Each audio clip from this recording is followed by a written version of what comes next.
It all comes down to this. The March Meeple Madness semifinals and finals are here.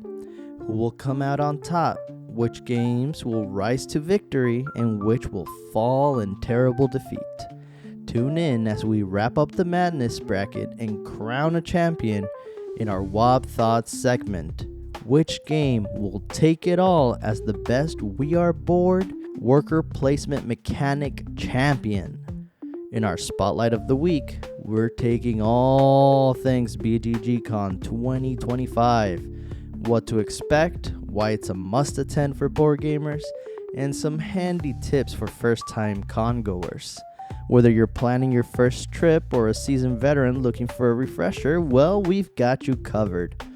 Now, we can't not mention the BG hype train is pulling into that station with some exciting new releases, unexpected announcements, and a few surprises we can't wait to share. There's plenty to look forward to, so do not miss out. Buckle up and get ready for another great episode of We Are Bored Podcast. We are back and excited to talk about all these board games that are always getting played. But before all that, I want to know, how are y'all doing, Vic? How's life? Bruh, I had a strong case of that norovirus. It's going around Austin, dude. I don't know what's going on, but it hit our entire board game group, like one by one. Like every week, someone else fell to the fucking virus. But I'm free now, baby. I'm ready to get back to board gaming. Heck yeah. How long did you have it for, I got it like on a Thursday, and then probably not till like Saturday morning was I like kind of good to go again. I could stay away from the toilet for longer than 20 minutes. Jeez. What, sleeping bag in the toilet? You know what I've heard is like a really good serum for that? Chewy's Burritos. So like, Hey. Plug the hole. Aaron, how about you, man? How you been doing? I've been good. We've been having some work at the house being done. Had to get the water heater replaced, and we're getting some flooring in. But once that happens, the BG Emporium will be open for business. Currently doing a lot of away games, but yeah, once we get everything settled, we'll have more people over, get some quality gaming in. Dude, that's awesome. Yeah, that's part of the charm of being a homeowner. You get to spend a lot of money to maintain your home. Well, I'm glad you guys are doing great. I'm kicking it too. Playing some board games. Surprisingly, playing a lot of board games, which I'm really excited to talk about. So, with that, let's go ahead and get into that. Off the shelf. Off the shelf. All right, let's see what we've been playing. Aaron, what you cooking with? Chef went out to the lab at the homie's house, and so we played Nemesis this week. So Nemesis is the 1 to 5 player semi-cooperative alien survival game designed by Adam Kopinski and published by Awaken Realms. In Nemesis, you get to live out your Ridley Scott alien fantasies by awakening on a ship called the Nemesis. You and your crewmates must survive the ship infested with hostile organisms, and to win the game, you have to complete one of the 2 objectives dealt to you at the start of the game and get back to Earth in one piece. The kicker about this game is, just like all semi-cooperative games, swarms of intruders. They're called intruders in this game because, like, if you call them aliens, like, you're definitely getting slapped with, like, a copyright notice. Copyright. The ship's in, like, very, very poor condition. You have conflicting agendas held by your fellow players, and sometimes just cruel fate or just a few things stopping you from succeeding. So when we played, my thoughts of the game are pretty similar to the last time this group played. You played it at BGG.CON, right? I did. And it was with essentially the same group. It boils down to this. Is it a fun game? I think it can be fun if you have like the right people to play it with. And I think we do, and I think we did. But is the game heavily based on luck? Like 1,000%. For those of you who haven't played Nemesis, the game works like this. You and your friends have to do a combination of essentially like the same things every game. So you got to get to the main control room and figure out where the ship is going. And then you spend cards to like see what the course is. You have to spend more cards to change the course. You want to always make sure it's going to Earth, right? And then you also need to head to the engine rooms to make sure at least 2 of the 3 engines are working. If it's only 1 of 3, then the game's pretty much over. And then if it's like 0 out of 3, like you're definitely cooked. And so speaking of how the game works, the game is operated around cards. And so you start each turn with 5. So you then have to spend a card in your hand to do like a basic action like move. So if you want to move to an adjacent room, you have to spend a card, like you have to burn a card, and then you move to that room. When everybody passes is when you advance to the next round. And some of the cards that are in your hand actually have like other card actions that you can do, but you also have to spend 2 cards, so you're almost like burning 2 cards to do like kind of like a super action. So we play with the expansion, and I want to say there's like 9 different characters you can play with. So like obviously the soldier is going to be better at finding the monsters. The scientist, that boy's going to be in the lab cooking anything with the computer. He's going to be like popping off for. I played one of the new expansions, so it was like the bounty hunter. So I started with one of the homies handcuffed, and then I also got like this little robot dog that could move and explore rooms for me as well. And I also had like a gun. So I was just like, oh, this is gonna be like pretty cool. So the game balances you is while you're going from room to room, it creates noise. And so anytime you create noise, you have to roll the noise die. So the noise die is rolled, and noise can either go on one of the 3 or 4 corridors that surround a room, none of them or all of them. And so if you move into a room with another person or even an alien, you don't have to roll the noise die.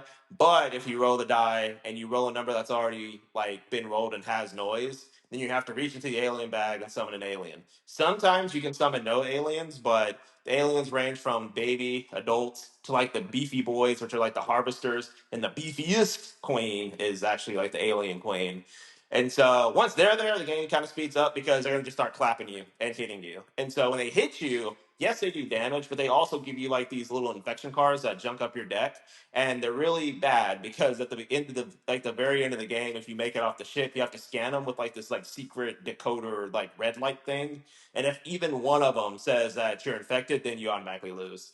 And so, in the rooms that you also discover, you can also discover that they're on fire or they like slime you. And so, if you get slimed, your life's pretty miserable. So let me ask you this then: is this a one for all or one versus all, or is the nemesis controlled by the game itself? It's going based on like their agenda cards. So you have a corporate card, which is something to do with on the ship. So my corporate card in the game we played, I had to do this thing called send a signal. And I also had to make sure an alien carcass was discovered. So that means I had to first off find the room that you could send the signal to, fix the room that the signal could be sent from, spend the cards to send the signal, and then kill an alien, find where the research bay was, and then put the alien there. And it's like, all right, great. So my corporate agenda's done. So I just need to leave. So I know that it's semi cooperative.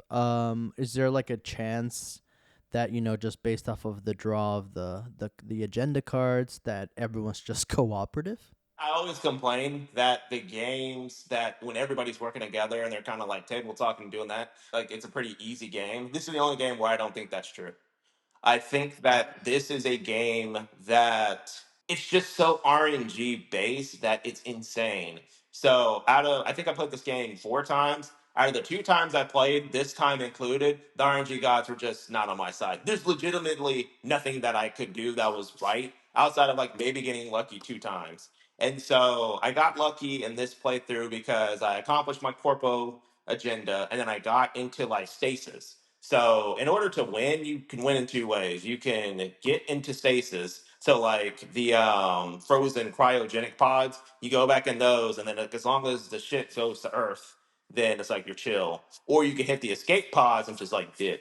But not only did I get infected, I got an infection card from 2 of my infection cards, and I only had 2 of them, and I was like, well, that's fun. And also, as soon as you go into the cryogenic pods, there's still a way you can lose. If somebody like tries to blow up the ship, then you also lose. And it's also something you can't really do anything about because you're in cryo. So as soon as I go into cryo, another one of the players are just like, well, I'm just gonna go blow up the ship. And it's just like, well, what do you gain from that? And he's like, nothing. I'm like, okay. It's Wait, one like of those literally things where it's nothing? like in Werewolf, They were where it's just like, I pick you to die, and it's like, well, there's nothing I can do about that, so I guess I'm dead. And stuff like that I just dislike, but it sometimes it just be like that because there was a time where I legitimately had the RNG gods like riding me because I walked through like two rooms with like an alien and then like a queen. And so the crazy thing about the game is like if you're engaged with an alien in your room, if you leave, they have an opportunity of attack, so you have to draw a card, and how they attack you is, whatever the card says. So I got like two no attacks on both of those. Got into a pod. I had like a 25% chance of activating more aliens. I got in the pod. I had 6 infection cards, and all of them came out negative. And I was like, oh well, this is. I'd be pissed if I were anybody but me. But I'm just getting the back end of it now because like I go into a room, it was like a 75% chance of not summoning an alien, and I summoned like a harvester, which is like the third hardest alien to kill. So it's just like, well, okay. Yeah, yeah. This game is definitely a popular one, right? In Board Game Geek, it's number 22, That's saying a lot. Definitely, I've heard of Nemesis. I have Nemesis. It's still in my shelf of shame. But definitely one that I want to get out. Is there some sort of like campaign to it as well, or is it just a straightforward game? Not really. It's a straightforward one shot because the thing about it is there's no continuation. The ship either goes to Earth and when it lands, the aliens come out and they start killing Earth, or the ship blows up. Like there's really no continuation unless there was like a nemesis on Earth where you got to be the aliens and got to like choose how to infect. So I guess like in the lore of the game, you could like crash land on nemesis, pull out pandemic and be like, oh, well, these are just the aliens. We're just going to play it on super hard and use the alien miniatures because alien miniatures Yo. are beautiful. Like, dude, like the queen miniature is insane because it has like the little babies crawling on it, then it has like a baby in its hand. Because like I assume in the lore of the game, like the queen is just throwing little babies at you to get them to face suck you. But that miniature, dude, I think it's like 6 inches tall. Like it's an insanely well designed and like intricate Mm-hmm. miniature. They all are. If you are into those dungeon explorers where everything just always seems to go wrong and you have to be Mm-hmm. kind of like in the right time at the right place, it might be for you. I do think that anytime you play Black Orchestra, which is a game where you kill Hitler, like it always comes down to the last die roll. Hell But yeah. everything you do up until that point like has meaning. Mm-hmm. There, I can legitimately say there are a lot of times where I feel like there's really not much meaning because I already know like I'm probably gonna die like very very soon. You know what I mean? Yeah. Yeah. No, that definitely makes sense. Again, it's one that's been on my radar, obviously. One more question I have for you, Aaron, is the theme. Does it carry well in this game?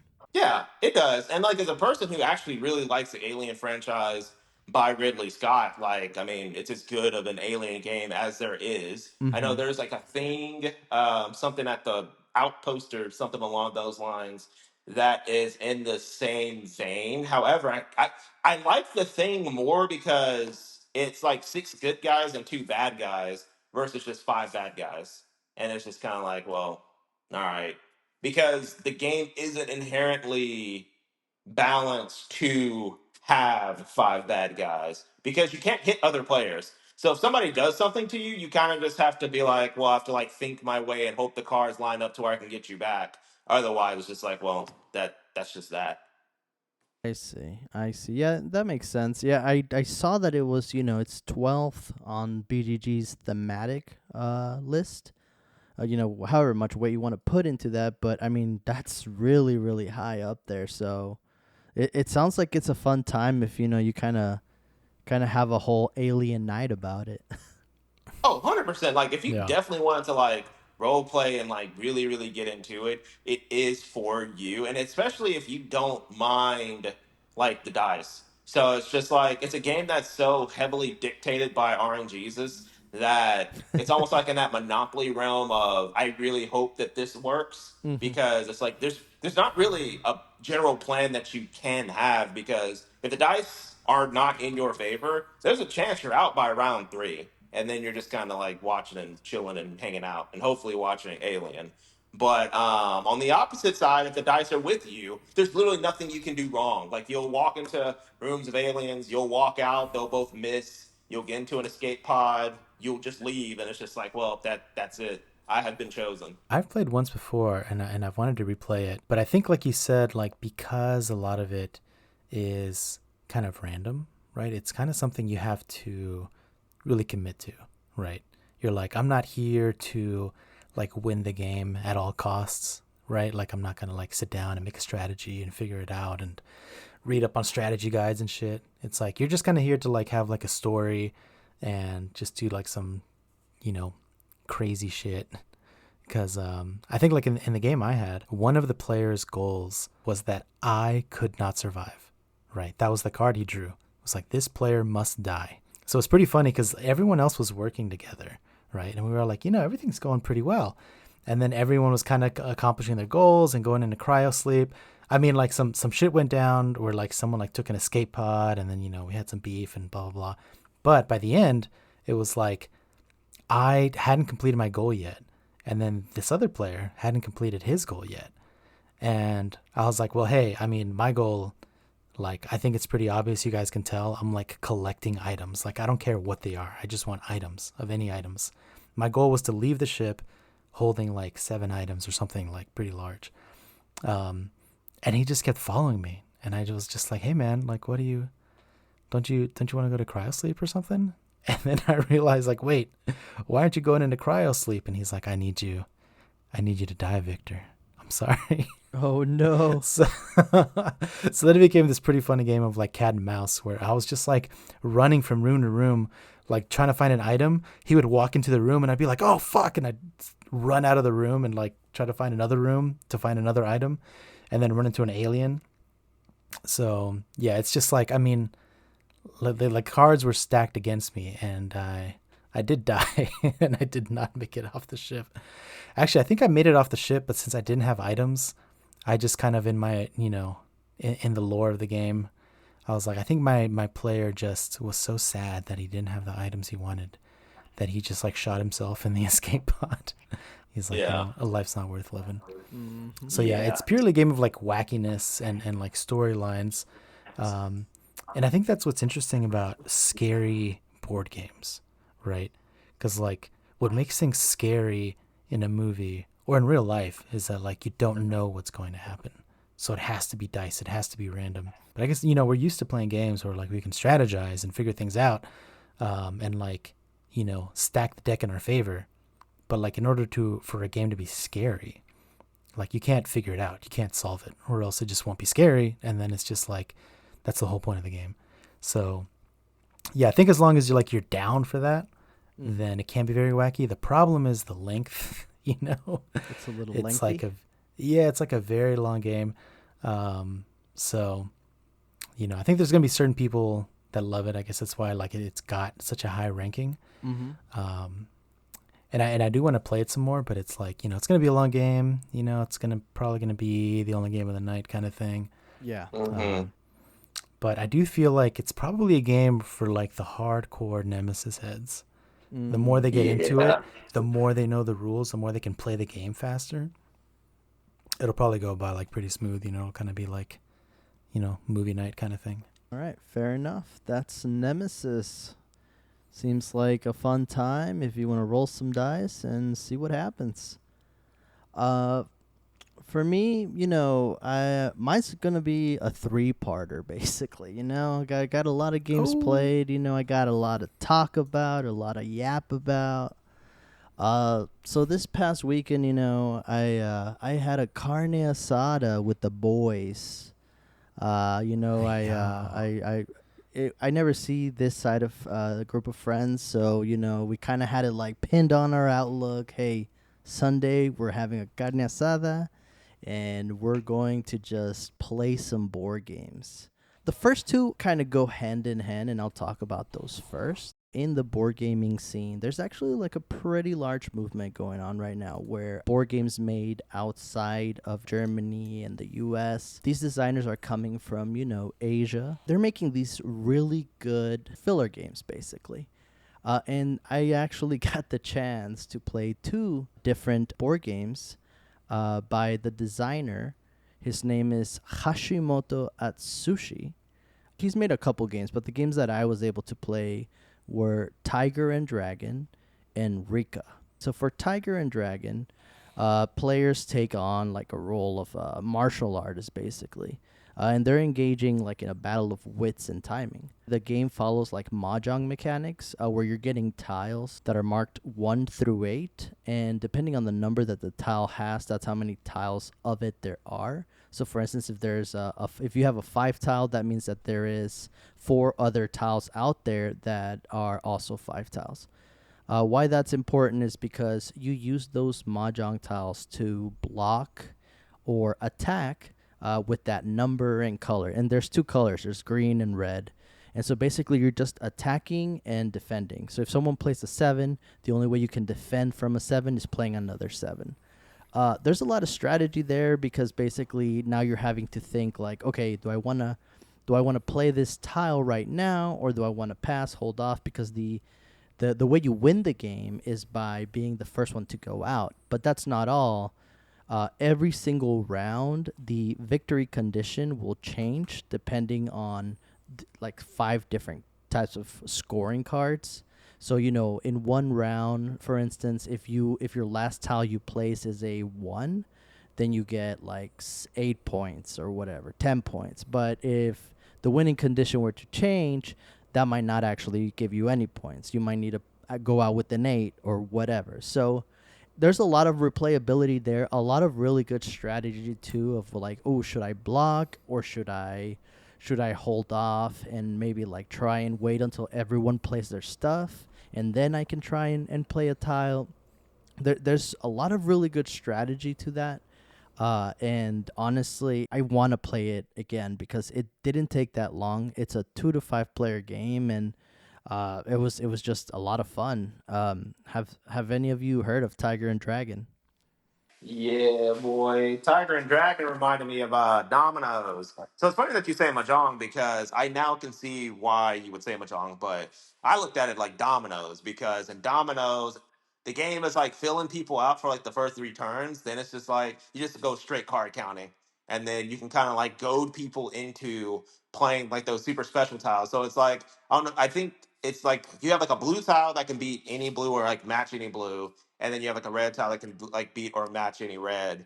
And so like goading people into like playing those, knowing you have like the 1 or like the 2, and you already see that somebody already played their 2. Oh, it's juicy. Yep, yep. And something also kind of interesting about it is it's kind of like it's a co-op. Well, it's a 2v2 game, I should say, or it feels like that because you're trying to score this like more points than the 2 opposite people on the table. At least that's how we played it. And so the first quote unquote team to get to 20 points, won the game. And being able to say, okay, well, I know my teammate's going to maybe go out on this. I really should pass, even though I might be able to keep that chain going. So that also adds some strategy to it. So it's a small game for a lot of strategy. Victor, have you heard of Tiger and Dragon at all? No, I had not heard of it, but I guess it's one of the Oink games, like one of the little small Mm-hmm. box games. Yes, yes. Is it kind of like trick taking vibes to it? No, because you get your set amount of tiles. So basically, think like Oh, you get the Navi same tiles. set every time. Not the same set, but basically you kind of like just shuffle all the tiles upside down, so you're only seeing white tiles, and then you grab randomly like I think it's 6 or 7 random tiles, and that basically is what makes your hand for that round. And you basically have to kind of play your hand like that, so you don't always get the same tiles, and you're not trying to like pull random tiles either because you don't know which one's which. So it's basically just you pull random tiles to make your hand. Yeah, I hadn't heard of it, but seeing the Oink games on it, seeing the art on BGG, it just seems like some they've just like specialized in, like making small games that are like stylish as hell, in and out in like 20 minutes. Yeah. So I would definitely be interested in coming through for a little carne asada and Tiger and Dragon. Yeah. I mean, it's a small game. It plays quickly, and Aaron can attest to that. But again, I think the strategy behind at least this one, it really shows, and like the theme is I would say like you could call it whatever, and the game it wouldn't change the game at all. So like the theme is very loose, but again, it's a nice filler that comes with quite a lot of strategy. So that's Tiger and Dragon, and then like I said, the same designer. He made another game called Rika, and it's kind of funny because this one reminded me a little bit of Hanabi, only because it's about fireworks. Doesn't actually play like Hanabi, but it seems like this designer, Hashimoto Atsushi, he seems to kind of like to make different styles of mahjong, basically. So with Rika, it kind of plays like mahjong where you have to grab tiles. You're basically trying to make sets of these tiles. And the first thing that I kind of found funny is my friend who got these games, he actually imported them. So the rules were all in Japanese. So we had to go to good old BGG and try and hope that there were some English rules to them, and there were.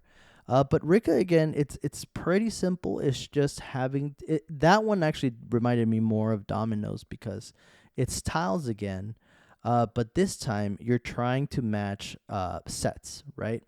And they'll have numbers from 1 through 5, I believe, and there's like different types. What's kind of cool about this game is this one's not cooperative at all. You're all competing against each other.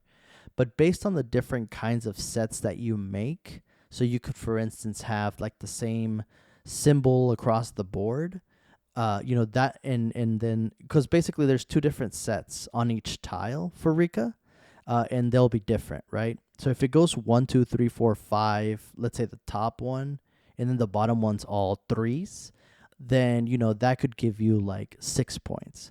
But let's say that you just match the bottom tile, and it's all 3s, let's just say, then that only gives you 1 point. And it's the first person to 10. But the reason why it's important to know that is because it's almost like it's a race to see who can do it the best, the fastest, because this is kind of where I fell apart, because I was trying to come up with like the best type of set, which was basically all of these. There's like special tiles that'll have like a star on them, and if you collect all 6, it's literally 9 points. So you're like 1 point away from winning. But I was never able to get it because everyone always like was rushing to get just like a look, because only one person can win per round, right? So like as soon as the person shows their hand, then that concludes the round, and they get whatever points they get. And so it kind of backfired on me like twice, because I was like 1 tile away, and I always got beat. And I I was getting beat, with people were just showing like a 1 point hand, but they were getting that 1 point, So it showed a lot of like talent from this designer, just because it's like a take of mahjong, but like there's like some differences to it. Aaron, since you played Tiger and Dragon, have you had a chance to play Rika as well, or no? No, I haven't, but it sounds interesting. It made me want to play it. Yeah, and again, both of these games, right? And kind of like Victor said, they're made by Oink, and they're known for making these smaller box games. But again, with Rika, there's a lot of replayability in it as well. Sounds like it. Just got to get the goons together to get it played. But hopefully, Vic, this sounds like something you might want to try too at some point. Yeah, I mean, this one looks even shorter. It says like 10 to 20. Yeah. I guess that 10 is maybe if someone pulls a Tona and gets all 6 of those tiles. Yeah, I would maybe see that's that. not so common. Yeah, I would say that the 10-minute mark would have to be someone pulling the stars, like for all 6 I'm curious tiles. how your friend imported them. Is that like they were literally in Japan, or they just like found somebody and paid like, out the nose for shipping? So I believe he told me that he actually ordered them from like a Japanese website, in order for him to be able to get the. Oh, He went to the quality source. shipping. That Yeah, Shazen level shipping. yeah, he went to the source for it. And he was very vocal about wanting to get this out and played because I Best think he, believe. Oh, I bet. Well, man yeah, had them tariffs. he definitely paid a premium to get these two games in his hand. But again, it's small boxes, but with a lot of strategy. So that's Tiger and Dragon and Rika. Again, same designer. Got to give him credit. Hashimoto Atsushi. He's making some small box games, but again, I think they really shine with that strategy. Now, again, I was at a carne asada, so the drinks were flowing, the brewskis were cold. The meat was tender. So what I thought, what is the perfect thing to mix with some cold brewskis, right? I brought out the Ready Set Bet High Roller board game. Yes, It's right. sir. Damn. I know those Mhm. brewskis were fucking Coronas. Oh, you best believe If you were dropping money. they were flowing, and let me tell you, right? I mean, so Ready Set Bet, um, it's designed by John D. Clare. That's a familiar OG name. Definitely check out his other board games. He knows what he's doing. 2 to 9 players. Love that player count because you can accommodate as many goons as you want. Basically, what is it, right? It's a racetrack game. It's a gambling game where you're a spectator, but you're making bets, and it involves a live horse race, right? Basically, how it plays, one player, will be the house. There is a app now that you can use to basically be the race announcer, and it's basically just randomized with the horses. I wasn't like a huge, I thought about doing it so I could also bet, but I didn't want to do that because I feel like the rolling of the dice is just like a lot, adds more excitement to it. And as you roll Very true. dice, basically there's a number for each horse, and you move that horse one space forward. Now, for 1 through 6 and 8 through 12, if you roll that number twice, it gets to advance.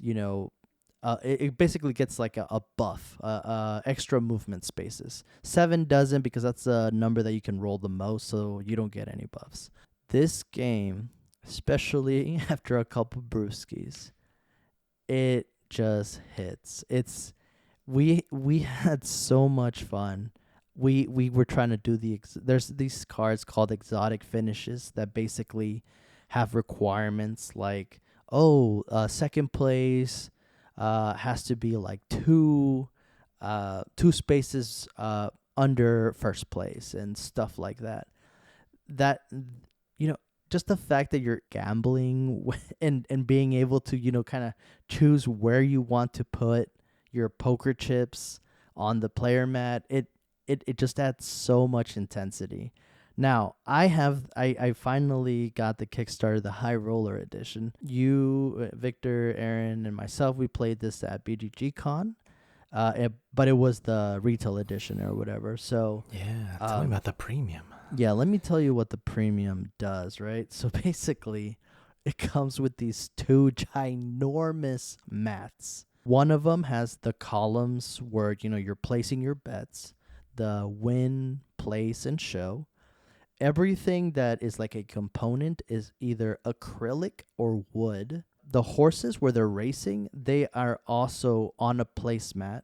And this box is just like obnoxiously comically large. Like it is, because it has to hold 195 poker chips. Busting at the seams. The retail Oh, edition, it's not paper money anymore. No. No. The retail edition comes with like cardboard components. Every single component that is like quote unquote a chip, so that includes your gambling chips that you're using.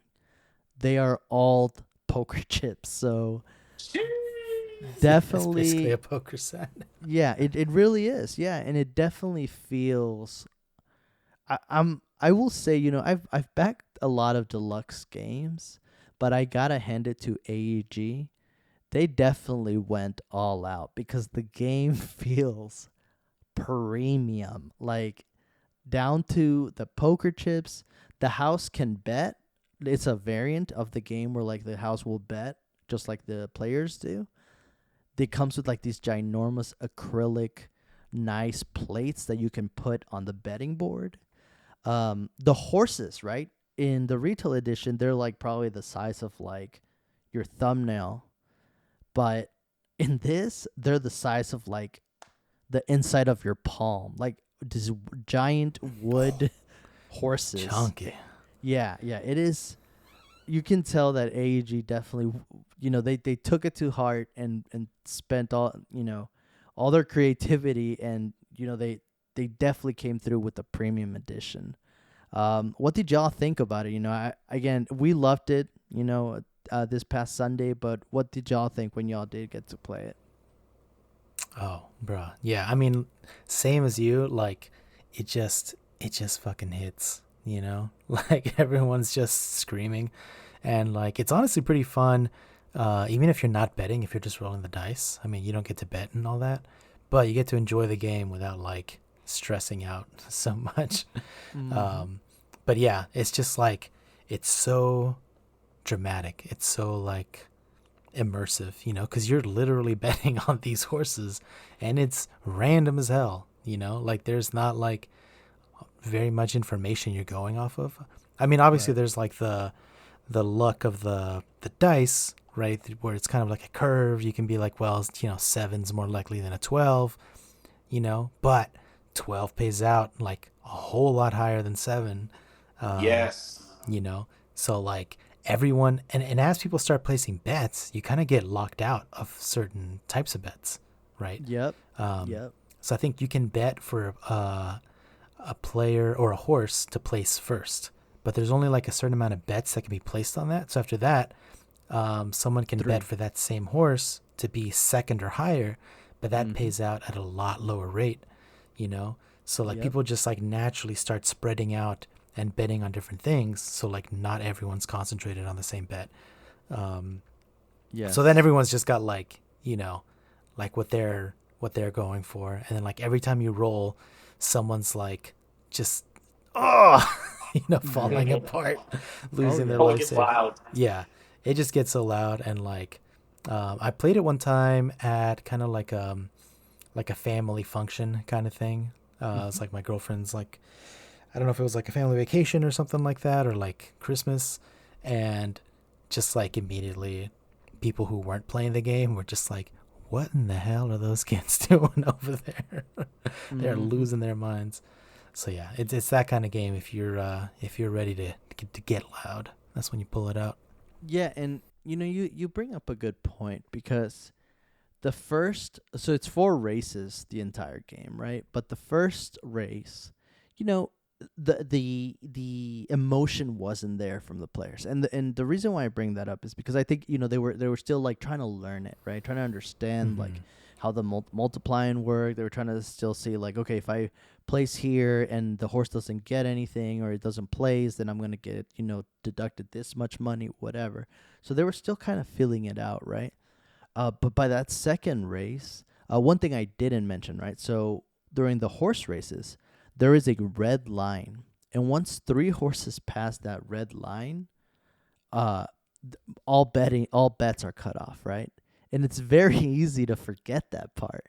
So like, when they realize that they're about to lose all their betting chips because they haven't put them all down, they start scrambling when they see the third horse is about to make it through that third red line. So by that second race, I could tell that like they were just trying to like beat each other and being able to like kind of like place the best bets they thought they could place. Yeah. So definitely it's a fun thing to watch. And you're right. As the house, there's no skin off my back. I was just enjoying the fun. So Aaron, what you think about it? I mean, it's literally everything y'all said, but it's also cool with like the special perks and like the cards you can sometimes just luck into. So when we played, I'm glad you brought up the red line, because I had a card that legitimately let me keep betting after the red line. Like my bets were hedged because I was trying to go big or go home. So all my money was like on the 12, but that boy was getting dusted. And so I was just like, well, with the remaining chips that I have, I'm just gonna start putting it on like whoever wins. And I think it was Six who was like one space away. So I kept putting money on Six, but like he kept not getting rolled. And I was like, what am I doing?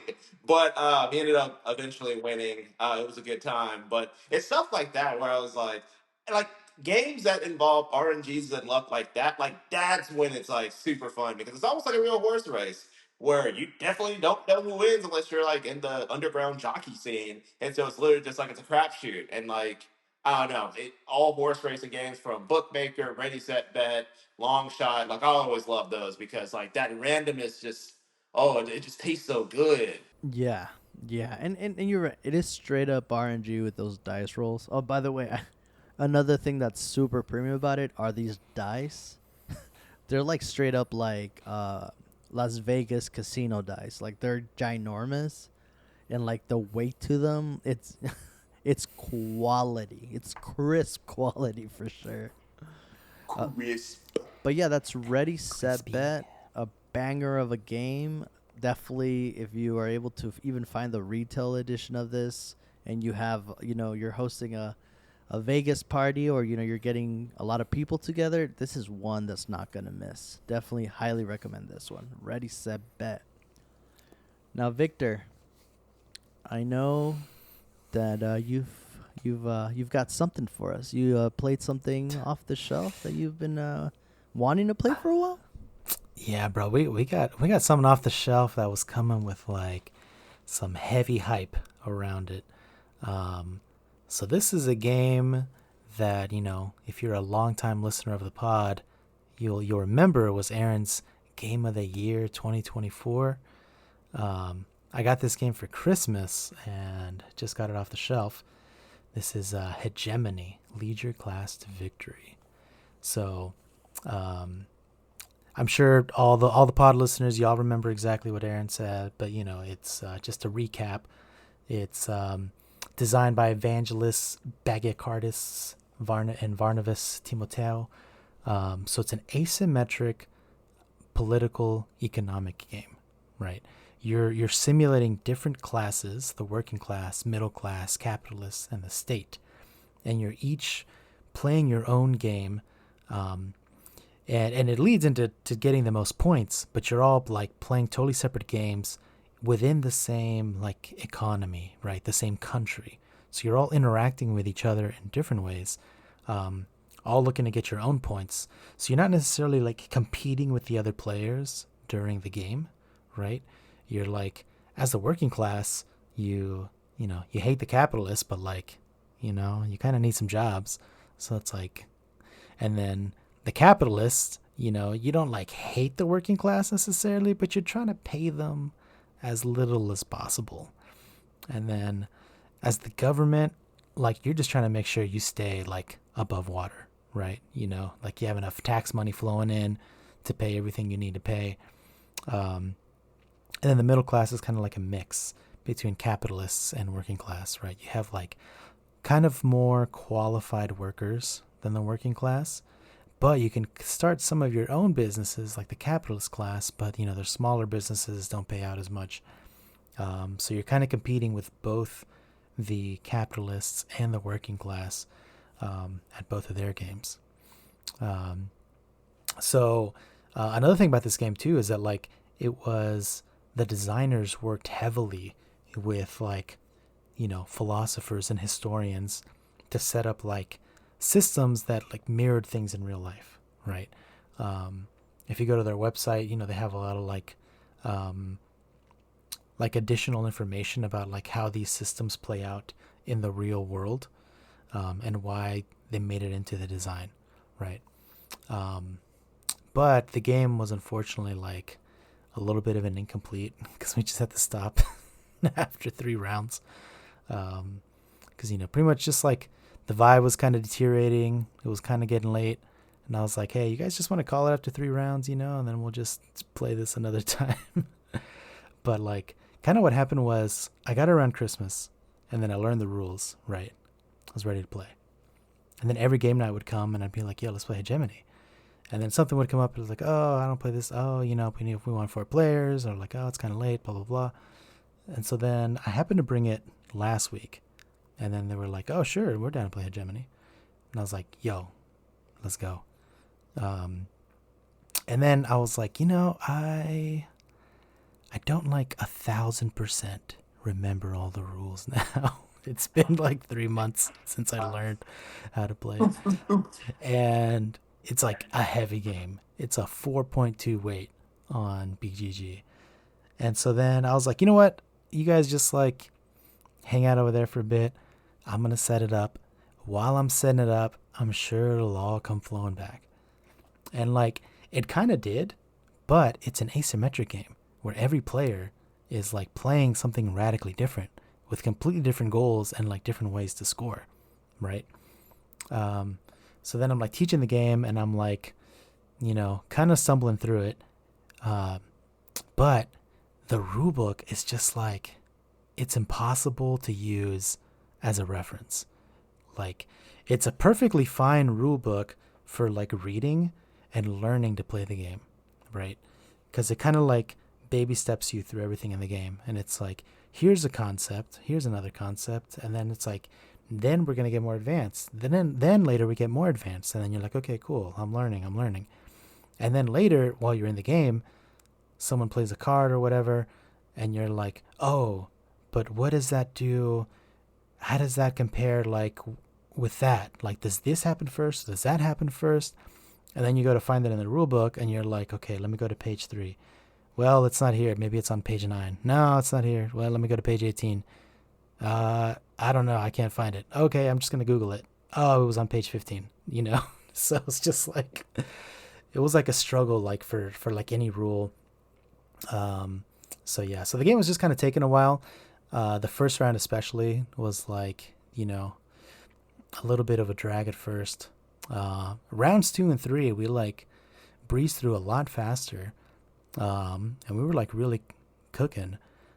So there's 5 whole rounds, but we stopped after 3, unfortunately. But it's crazy how thematic it can really get though, because like just some like ridiculous things happened that just seem like so real world.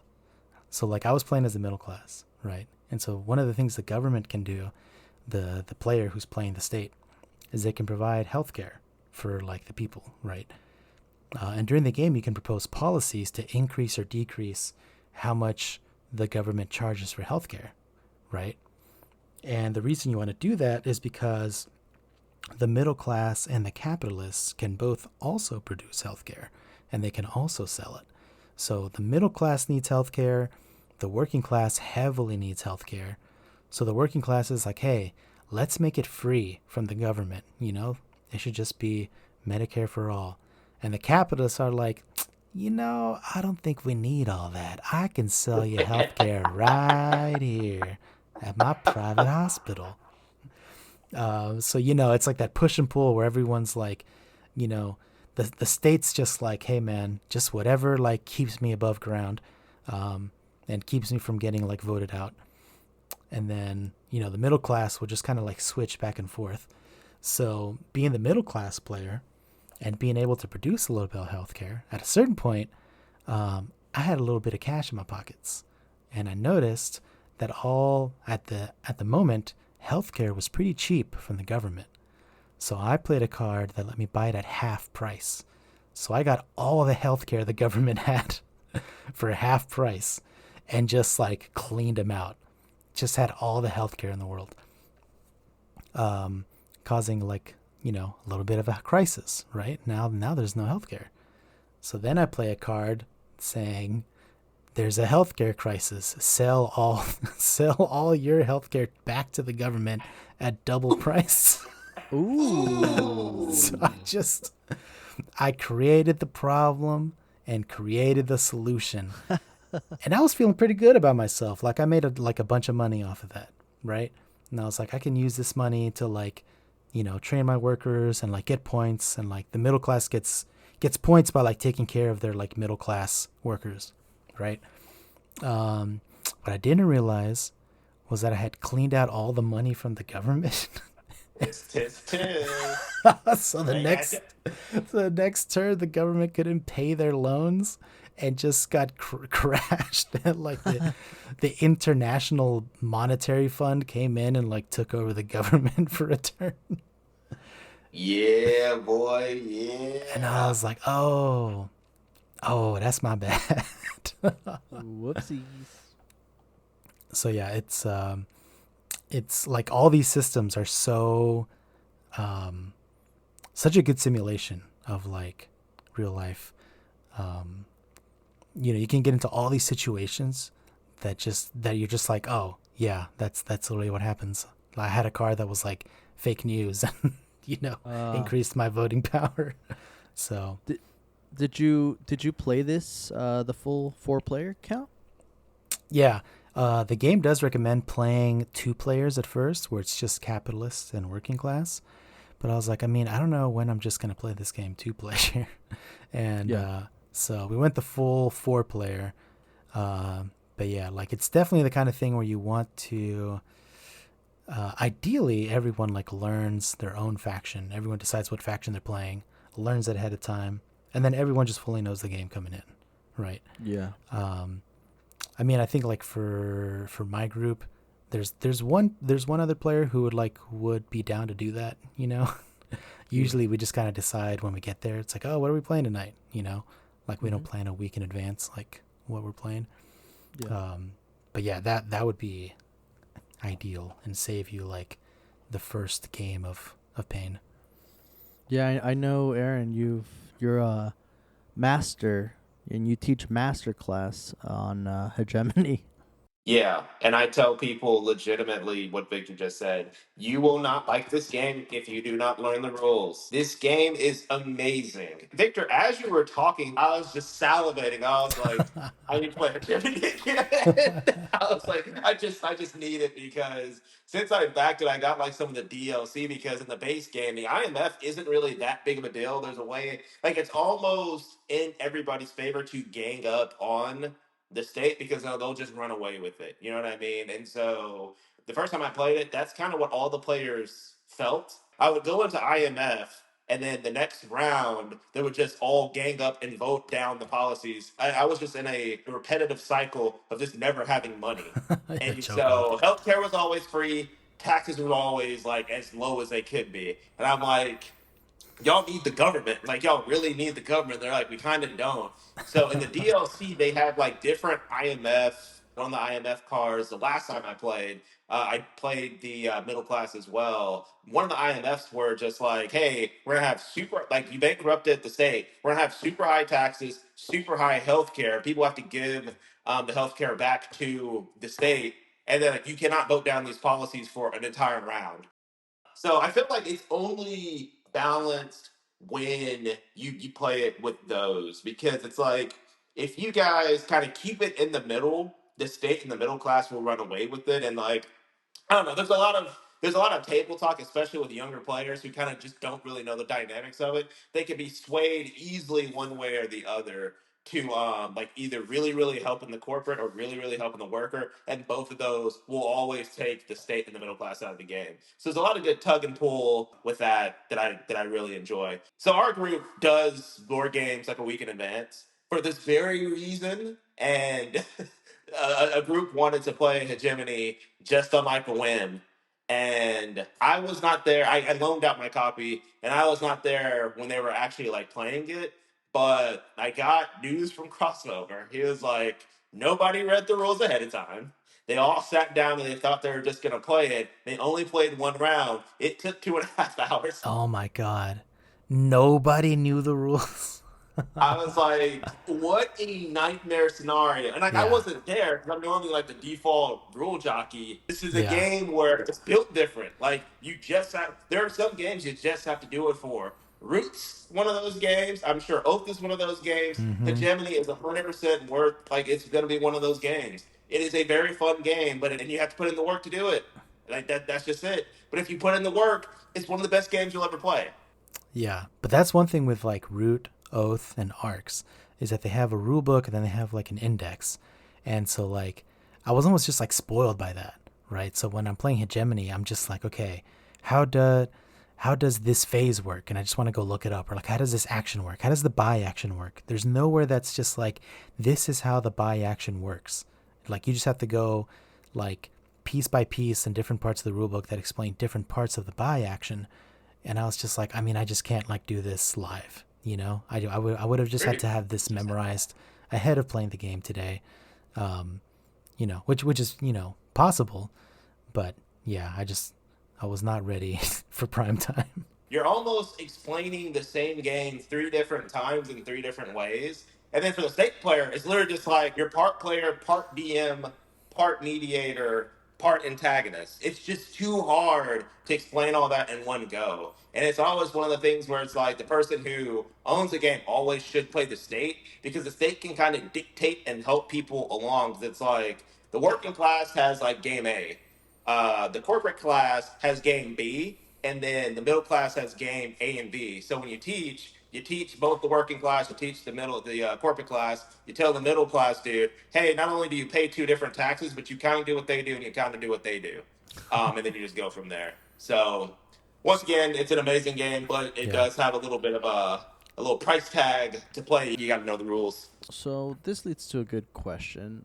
For some, for someone that would be new to this game, what would you say would be the best class to start with? That's a good question. It just depends on what you like to do. If you want an easier, more streamlined experience, be the working class because all they're doing is getting people, placing people, managing money, and managing resources. With the corporate class, it has a little bit more of negotiation and understanding how like the price management works. The next hardest would obviously be the middle class because you have to do like a combination of both games. So if you're the middle class, it's assumed that you've at least played it once and you've seen how both the capitalist and the working class have worked. And then people who are like very familiar with the game and like negotiation and like moving games along and kind of like the policy making should be the state.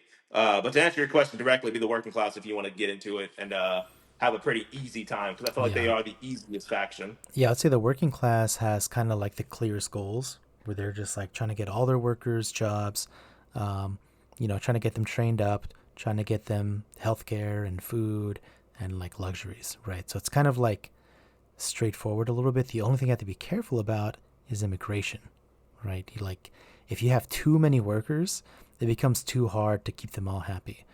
Um, but with the capitalists, it's a little like it's very easy to stretch yourself thin as a capitalist. Like you could just be like, oh, let me just build all these companies. It'll be great. And then the working class and the middle class come in and like staff all your companies and then you have to pay them all wages. And then you're like, oh, I thought I would just get free money out of all this. I have to pay all these people wages. So Yeah. yeah, you can stretch yourself thin a little bit. So I think that's what happened in our game was that like initially the state started off hot. They were like making all sorts of money because like healthcare was kind of in the middle price. So like when you buy from them, they get points. Um, but then I crashed, I crashed the government, and then I really started taking off because I didn't have a ton of companies, so I didn't have to pay a ton of wages. And then I was like completely staffed up like the government and the capitalist player, and I was just like sucking up all their money. So like at the end, I think I was like 3 points under the state, um, and I think I probably would have like I was kind of on my moonshot trajectory at the moment. I see. I guess I have two more questions. And Aaron, the first one's for you. Would you say hegemony is one of your quote unquote showpiece board games in your collection? Easily. Like Hegemony is one of those games where I don't think I have like outside of the gateway to entry, I don't think there's a negative thing I can really say about it. I think that it's extremely well thought out. I think that it's so deep and it's so rich in strategy because at any given moment, two people will want something and the other two people won't. And it's like, how do you influence the moderate? Right? Like who's the moderate that's gonna fold? Because like with wages, obviously the middle class and the working class will kind of want higher wage than the capitalists, In the States, since they don't have employees, they're always paying out. So they're just kind of like, hey guys, like, we kind of want to keep these wages a little bit lower because like we have to have the money to pay you. And then the working class and the middle class are just like, well, you better start shutting down some companies, baby, because that's just how we do it. And the capitalist is also just like, hey, middle class, not only does this kind of like benefit you, why are you like you're gonna have to start paying these working class scrubs too? And so now it's up to those two to kind of like convince the middle class to like meet them almost in the middle and be like, yo, lower it for one turn, and I promise you, we'll vote it up the next. And like now you have the workers upset that are like, yo, like low wages completely screw me, and like they help the capitalists. Like it's so much individual king making that you kind of have to make decisions on every single policy that is just so delicious. Oh my goodness, like there's just a lot to keep up with, and like that political intrigue is just it's just delicious. I love it. Definitely sounds like you do. My second question is actually for Victor. I know that you said that the vibe just wasn't there. Your first playthrough is. Do you see yourself coming back to this sooner rather than later, or Do you feel like, or do you even want to come back to it? I should say. Oh yeah, yeah. I think it's like, I think we were all thinking that like when we finished the game, we were just like, man, I think like we're ready for the second game. It was almost like in the middle of round two, it just kind of clicked for everybody, and they're like, Mm-hmm. oh, okay. They're like, I wish we knew all the rules like we know now, and we could start the game over, and it wasn't like 10 p.m. I think basically it was just like, yo, like we're about to start round three. It's like 10:30 or whatever. Like it's a school night. So I think it basically just came down to that, where people were just like, there was like some yawns and stuff like that, and it was just like, man, how are we gonna finish this game before like 1 or 2 or 3 a.m. if we're like still on round three? Yeah. So that's basically what it came down to. And it's just like, okay, if we play this like on a weekend where we can start earlier, or just even on a weeknight, just start earlier in the day, then it should pop off. Definitely one you're gonna hit again. And I Yeah. kind of lied. I did have a third question, and once again, this is for Aaron. World Order. I know it's kind of. Is it an expansion? Is it an addition to? I know it falls in the same realm. So. Yeah. So World Order, for everybody who doesn't know, is Hegemonic Games' second game. It's a standalone, and so it's basically just like a click out from Hegemony. So in Hegemony, you're basically just America trying to figure out like at the national level what we doing. World Order, you are America, and you are one of four factions. So there's America, China, Europe, and I think Russia, and you're trying to figure out essentially how to take over the world. There is geopolitical stuff that you got to deal with, resource management. You have nukes, you have armies. It legitimately is just like this is hegemony, but we're going to take a step further and add in a lot more geopolitical stuff, trade routes, and then the possibility of war and occupying countries and having to deal with treaties and all that kind of stuff. So that Wow. game will definitely be a game where like I have already got that thing back. I got Same. deluxe components. So your Same. boy's gonna be having like the mini tanks, all the landmarks, all that stuff. And then they also have hegemony DLC. There's like 8 cards that you can add to your hegemony deck to also have like a little bit of world order flavor. That should be coming for BGG. Fingers crossed that they stay on track and they can have it delivered, because that is definitely a game that I'm going to be like, no, we hidden it. We playing this. I will hand you a pamphlet. Your homework is to come back and just be like, I'm ready to play. Awesome. More than likely, it'll be a lot more intricate. I doubt it'll be more streamlined, since they're adding essentially like two more different elements of the game. So like there was never really area control in Hegemony. It's more just like worker placement. So there's Mhm. definitely be some more area control aspects of it, but I'm really looking forward to more negotiation, because it seems like with all the geopolitical events and all that kind of stuff that happen, like that's going to be a big core of the game. And I mean, obviously, y'all know you boys a negotiating fool, a fiend. So Awesome. Well, that's Hegemony. Lead your class to victory. And a little shout out to World Order as well. I'm looking forward to kicking back, relaxing, and getting taught by both you, Aaron, and Victor.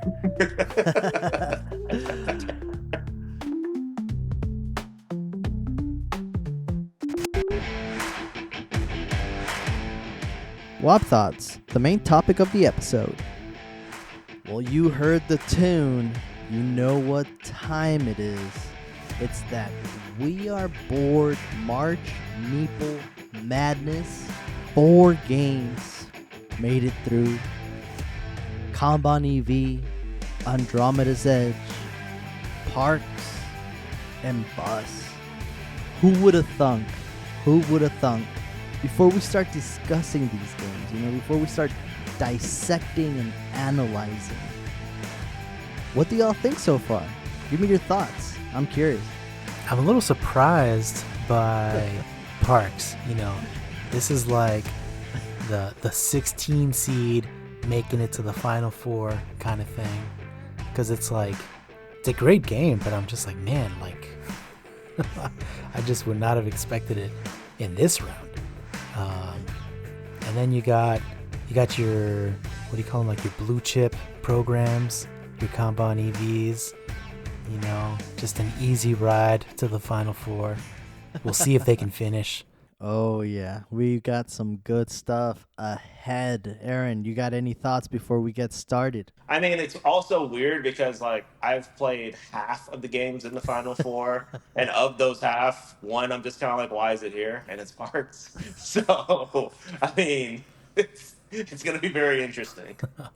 All right. Well, I'm excited to get into it, and as a heads up, we're going to give a little bit, overviews about each game just to be able to kind of refresh the listeners, although, of course, they're all pro board gamers by now listening to this beautiful podcast, but, it never hurts. So for the semifinals, the first one we're going to start off, the first one we're going to tee off of, it's going to be Kanban EV versus Andromeda's Edge. And I'll go ahead and break down Kanban EV. Basically, it is designed by the one and only, the heavy complex king, Vital Lacerda. It's a 1-4 player game. And basically, you're in the cutting edge of the automobile production. Players will step into fast-paced world of electric vehicle manufacturing, optimizing factory process to design, produce, and test new car models. Basically, the way you play is you take turns assigning your workers to different departments of the factory, such as R&D, assembly, and testing. Actions allow them to collect parts, develop designs, and improve their standing. With Sandra, who evaluated performance throughout the game. The game features a dynamic worker placement system with the management mechanics, and players must carefully plan their moves to maximize that productivity while staying ahead of the competition. The player who earns the most prestige at the end of the game basically wins the game. That's Kanban EV, board game about cars. Aaron, if you don't mind, could you break down Andromeda's Edge for us? I'm reckon. All right, cool. So, in Andromeda's Edge, in this game, you lead a desperate faction seeking to build a new civilization on Andromeda's Edge. So, you begin with only a space station, a few ships, and a handful of resources. And by carefully placing your ships, you'll gather resources, collect moons, and acquire modules to add to your station. You'll also populate planets and build developments on them and battle opponents. It has some really premium space battles and a space battle system. That's really smart. And then it's also asymmetric. So each individual faction will have pros and cons on, those basic actions that you'll be able to do. And it's also a very cute game where it uses the components to create observatories, factories, spaceport cities, obelisks to also not only use those resources in a really smart way, but also give you a ton of points. There's also 5 different tracks you can go up on. There's also a little bit of a wingspan engine where you'll be acquiring space engine upgrades and being able to place some of your ships when you recall them all from the board. Yeah, Drummer's Edge is probably like one of the premier 4X games that can be played under 2.5 hours out in the market right now.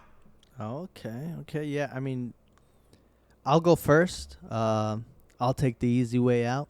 let y'all battle it out. Andromeda's Edge. It's that creme de la creme for this past year, and last year a little bit. There's a lot of hype behind it. Clearly, it's made it to our semifinals, so it must be a good game. I can't see it being better than Kanban EV. Just because I've played Kanban EV and I've been able to see the complexity and the beautiful design behind it. I myself have to go with Kanban EV by Vital Lacerda. I just think him and Ian O'Toole, I think it's an unstoppable duo with the production of Eagle Griffin Publisher. It's just too good of a design. I have to go Kanban EV. That's my vote. Aaron, what about you? Yeah, I'm actually gonna have to go Andromeda's Edge for the simple fact that it just won me over when it comes to space games. I actually don't like space games at all. I played Twilight Imperium. That was a super drag, mainly because of the space combat. Eclipse is a little bit better, but it's still kind of a big commitment and also another drag of a game that you really have to commit a lot of time to. But Andromeda's Edge, I legitimately feel like if you are a beginning board game player, you could be enticed to not only play this game but like achieve well in it. There is a young lady who we play with that I wouldn't consider her like a pro gamer at all. But the first time she played it, not only did she love it, she really did like actually very well. And she's like aching to play it again. I also think it is a good streamlined version of Dwellings of Eldervale, which showed up earlier in this bracket. The space battle, I will not. I will stay on this hill. Like the space battling is so good. It's so well thought out, and it's so quick and easy, and like how all space combat should be, in my opinion. And it is a true 4X game that can be played in under 2.5 hours. And then I also love asymmetric factions, and the entry to this game is pretty low, so a lot more people can access it. Interesting. Okay. Okay. Tied up Victor. now. It's 1-1. Dude, What's I think it gonna be? I think every time for Andromeda's Edge so far in the bracket, it's come down to my vote, which is wild because I have not played it. So, like, I think so far in the bracket, I've just been like, you know what? I Good haven't faith. played it, but it looks lit, and I would project that maybe I would like it more than this other game. But Kanban EV is it's too much heat. And then like Tona was saying, the art on it just takes it to another level. Because it was originally Kanban Drivers Edition, which Correct. was 2014, and Correct. they kind of gave it like a little bit of a little brow lift into Kanban EV. It's just a little. Just yeah, a I think it's it's essentially the same game. I think that they might have like tweaked some things here and there. They changed the theme from just cars to electric cars. And then they have the art from Tool. I don't think he was on the original. He was not. No, he was not. He was definitely not. And so yeah, it's just like it's a really heavy game. It's all sorts of stuff going on and all sorts of systems you can mess with. So it's a little bit like when you look at it, right? It's a little bit frightening. But as you start getting into it, I don't know, just like my first game playing it, we're just immediately like hooked. We were like, ooh, and then I want to, ooh, and then I can do the, ooh, and it's just like a really satisfying game to play. as it starts clicking, you know. Definitely. And like one thing that's really cool about it too is that it's got this system where it's like your employees of this factory, and then there's Sandra, who's your manager, and you can play the friendly Sandra mode, where Sandra will find people who did a really good job, you know, and give them a couple extra points. Or you can play mean Sandra mode, where Sandra's looking for who's slacking and, you know, hitting them across the back of the hands with a ruler kind of thing. And then there's a really hilarious like mechanic at the end of every week in the game, which is you have a meeting, and during the meeting you want to make sure you talk and have your voice heard, which is like exactly how it goes for me at work in real life, where it's just like it does not matter like how much work you've done or whatever. Like there's certain points where you have these meetings where it's all about making sure that you're talking and that people are hearing you, and that everyone thinks like, oh wow, this guy had a lot to say, that must mean he's a really great worker. And that's just built into the game. You just have to like plan so you can talk about things at the meeting. And then it does kind of feel like there's like very shared space on the board, right? There's this factory that's running, and like everything you do on the board will affect like the spaces on the board. And there's basic things, right? Like there's a market of designs. If you take a design before someone else gets it, then they don't get it. But there's other systems where it's like by you going somewhere, it like refills the board so that someone else going after you can actually get more things. And then there's another system where there's cars that are moving around the board where like you might take the car they want, but you've made other cars accessible that they couldn't have before. So I don't know. It's one of the most like when you have like a shared board with worker placement going on. It's the one I felt the most with like we're all working on something together, even though we're like completely competing. You know? It's like, we're like making this factory run. It's like it's doing so much stuff, and we're like watching it happen each round, and it's like beautiful. It just looks like candy. Yeah, to me it felt like very tight as well. Like every single thing that, like every single action you took on that main player board, or not player board, but on the main board, kind of like affected everything. Do you know what I mean? Like it just felt like everything was like synergizing. Yeah, and it really makes me want to play some of his other games. So like I've really been wanting to play The Gallerist and Lisboa. I've played on Mars, which I think has a lot of similarities to like Kanban EV, and in terms of like, you know, how much I enjoyed it. But I do think I preferred Kanban EV to On Mars. I kind of heard some like not great things about Weather Machine, so I was like a little tepid. But he just came out. I think, did you back House of Fado? No, I didn't. Because it's not just him designing it; it's someone else. He'll do that like once in a while, Vital Lacerda, and they tend to be like the lighter versions of games. But I did back Speakeasy, which is like the next Vital Lacerda iteration. So I did back that one. I just didn't back the other one that you mentioned. Oh yeah, I got that one coming. I feel like that one's gonna come in like a meteor. Well, it sounds like Kanban EV moves on. I have some more stuff to say about it, but maybe we'll save it for the finals. All right. And then our last grouping in the semifinals, the heavy hitter, Parks. Oh, what an coming underdog. in at 3 pounds. Parks. In the Who would have green thunk corner. it? If you saw Parks in this list, you know, you'd have never ever guessed it. But you know, it's what the seeding gods seed. So you know, we got Parks versus Bus. This is an interesting one. Victor, would you like to tell us a little bit about Parks? Yeah, so Parks is a game heavily themed around actual national parks. Like all the art is around a national park, right?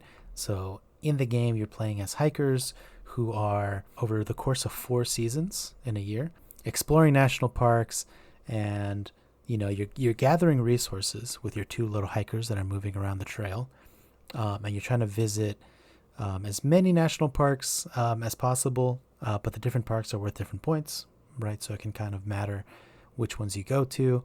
You're collecting hiking gear to make you more efficient at exploring your parks. And then you're taking pictures, which is very important. Taking pictures for your Instagram is a very, very important way to get points. You might visit the most parks, but if you don't take any pictures, it doesn't matter. So it's kind of in a similar worker placement vibe, right? Where if you're covering a space, no one else can go there unless they use their campfire, which they only have one per season typically. It's possible to reactivate your campfire once, but for the most part, it's hard to go where another player is.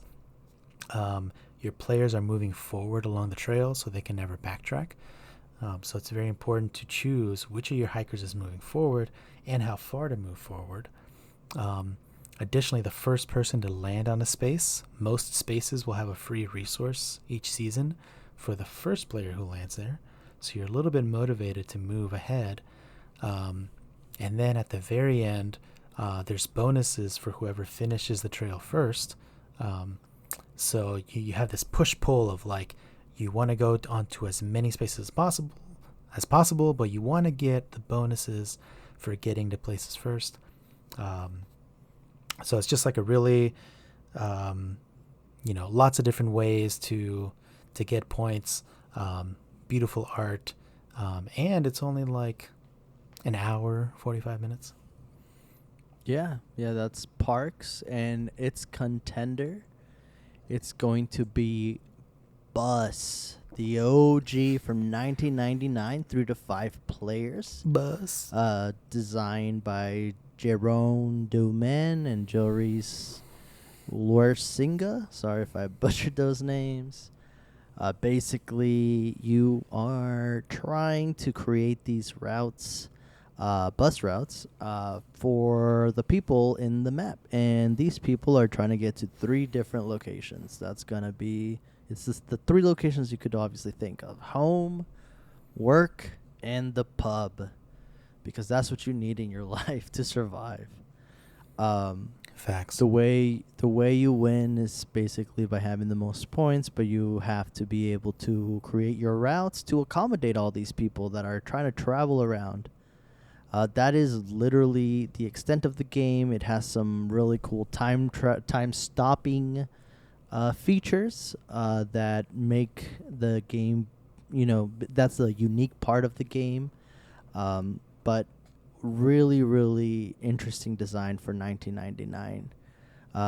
That's Bus. So with that, I will let Victor go first. Victor, go ahead, man.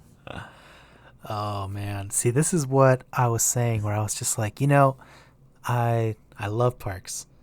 And I was like, I'm shocked that it's made it to the final 4. It just feels like the Cinderella story has got to end.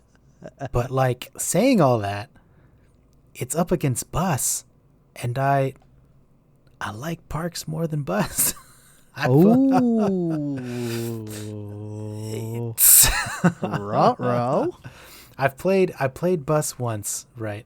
A couple of months ago with a friend of the pod called Tona, and it was cool. We played it, and it was our first game. I think we made a couple of mistakes in the in the way you set up the game. It kind of goes around where each player will do a certain thing, and we kind of did some things that crashed the economy a little bit.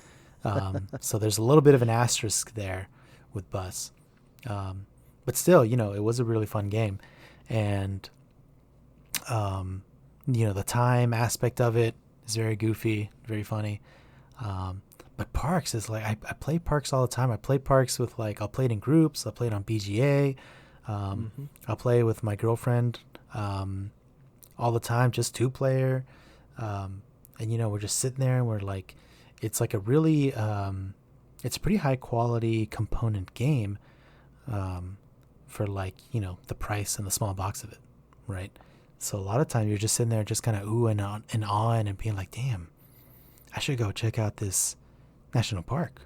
Looks pretty good, And then you have these wild card pieces for resources that are like little animals that are just like, you just want to collect them all. You don't even want to spend these resources, you know. Mm-hmm. I mean, they're wilds. They're great for whatever your strategy is. They can literally work as any resource. But you're like, do I really want to get rid of my little bear? I don't think so. Is it worth 1 point? So it's just like such a pleasant game. It's so replayable. I got the Nightfall expansion. Now they're coming out with a kind of like I don't know what it is, like a reprint or a redo or something like that. It's definitely a reprint, but an upgraded reprint, right? Yeah, and so initially I was like, I didn't even look into it because I was like, I don't see what the need is. Like, it's already very high quality. Turns out it's actually got like some rules tweaks to it, which we're playing now on BGA. So it's turn-based, so we've only taken like 2 or 3 turns. So I haven't got like quite a full feel for it. So I'm still not sure if I'm like totally interested in the reprint. But yeah, like I play the original game all the time. Playing Bus, I was like, it wasn't like a game that I was like, oh, I need to go out and buy this immediately. I'm definitely interested in playing again. But Parks, my friend had it, we played it, and I was like, I need my own copy, So it's gonna have to be I'm gonna have to give the 1 and the 1v2 for Parks in this one. All right. So Parks has one. I've played Parks, a billion times, like I said before. Bus, I've only gotten the chance to play 3 times. I feel like the strategy, it's just more expansive in Bus. I think the fact that it was created, in 1999, and the fact that it can still hold its own at, in 2025, I have to give it to Bus. I think it's just a better design. Even though I'm a fan of Parks, granted, I did end up selling my copy. But it's just because it was on BGA, so it was like, well, I like Parks, but now that I can just get that scripted, I don't know if I want to set it up myself. So you want to hold that little bear in your hands, a little bat? Yeah, I'd rather just hold those roads, and point them toward the pub, and then stop the time if I need to. I don't know, man. Bus just really feels like a unique design even to this day, especially with the stop timing mechanism and the fact that you start off with all of your actions on the first turn, and you can use all of them on the first turn if you want. Maybe not the best idea, but like it has a lot of different unique elements that makes Bus a better game for me as a worker placement. So I gotta go Bus. So it really comes down to you, Aaron. Which one's gonna go through? You know what's crazy? Not only is this pick going to be very interesting because I will essentially feel like kind of useless for the final round, but your boys don't pick Bus. Like I played Parks, and it is good for what it is. Like it's a nice simple game. It's very peaceful, as our boy Crossover would say. But I'm not looking for that. Like peace was never an option. Like I've heard so many people talk about Bus and how gas it is. I'm just ready to play Bus. Like all I want to do is play Bus. And it's one of those games that I'm so excited to play that I know I'm gonna like it more than Parks because like that's kind of a lower bar to player for the simple fact that like it is a game more in line of the games that I would prefer to play, especially at like this time. So yeah, your boy's going with Bus, and so All yeah. right. Bus it is. So Bus Bus. finally dethrones the king that is Parks. Hey, but The gotta Cinderella give him story. the Cinderella story's over, but gotta give it respect, right? Making it to the semifinal. It took out Everdell. I mean, that's pretty big. Fair. I'm surprised that Parks made it this far. I mean, it's a good game, so it very very well fought. But Bus moves on, and so now we have our two finalists for the We Are Bored March Meeple Madness. This is what the people have been waiting for. Kanban EV, head to head, toe to toe against Bus. Who's gonna take it all? Who's gonna take the first We Are Bored March Meeple Madness trophy? Dude, I'm sweating. So it's Kanban EV versus Bus. Victor, I mean, do you want to go first? I can go first, but I'm nervous. I want to do it justice. This is history. It is history. It is. But it's Bus and Kanban EV, so it's heavy hitters. And I mean, I feel like I can go ahead and say people who are longtime listeners of the pod probably heard me say 5 minutes ago that I picked Parks over Bus. So I mean, I'm gonna pick Kanban EV over Bus, but let me back it up a little bit. Give a little evidence. Show the receipts. So I think what I would say for Bus versus Kanban EV specifically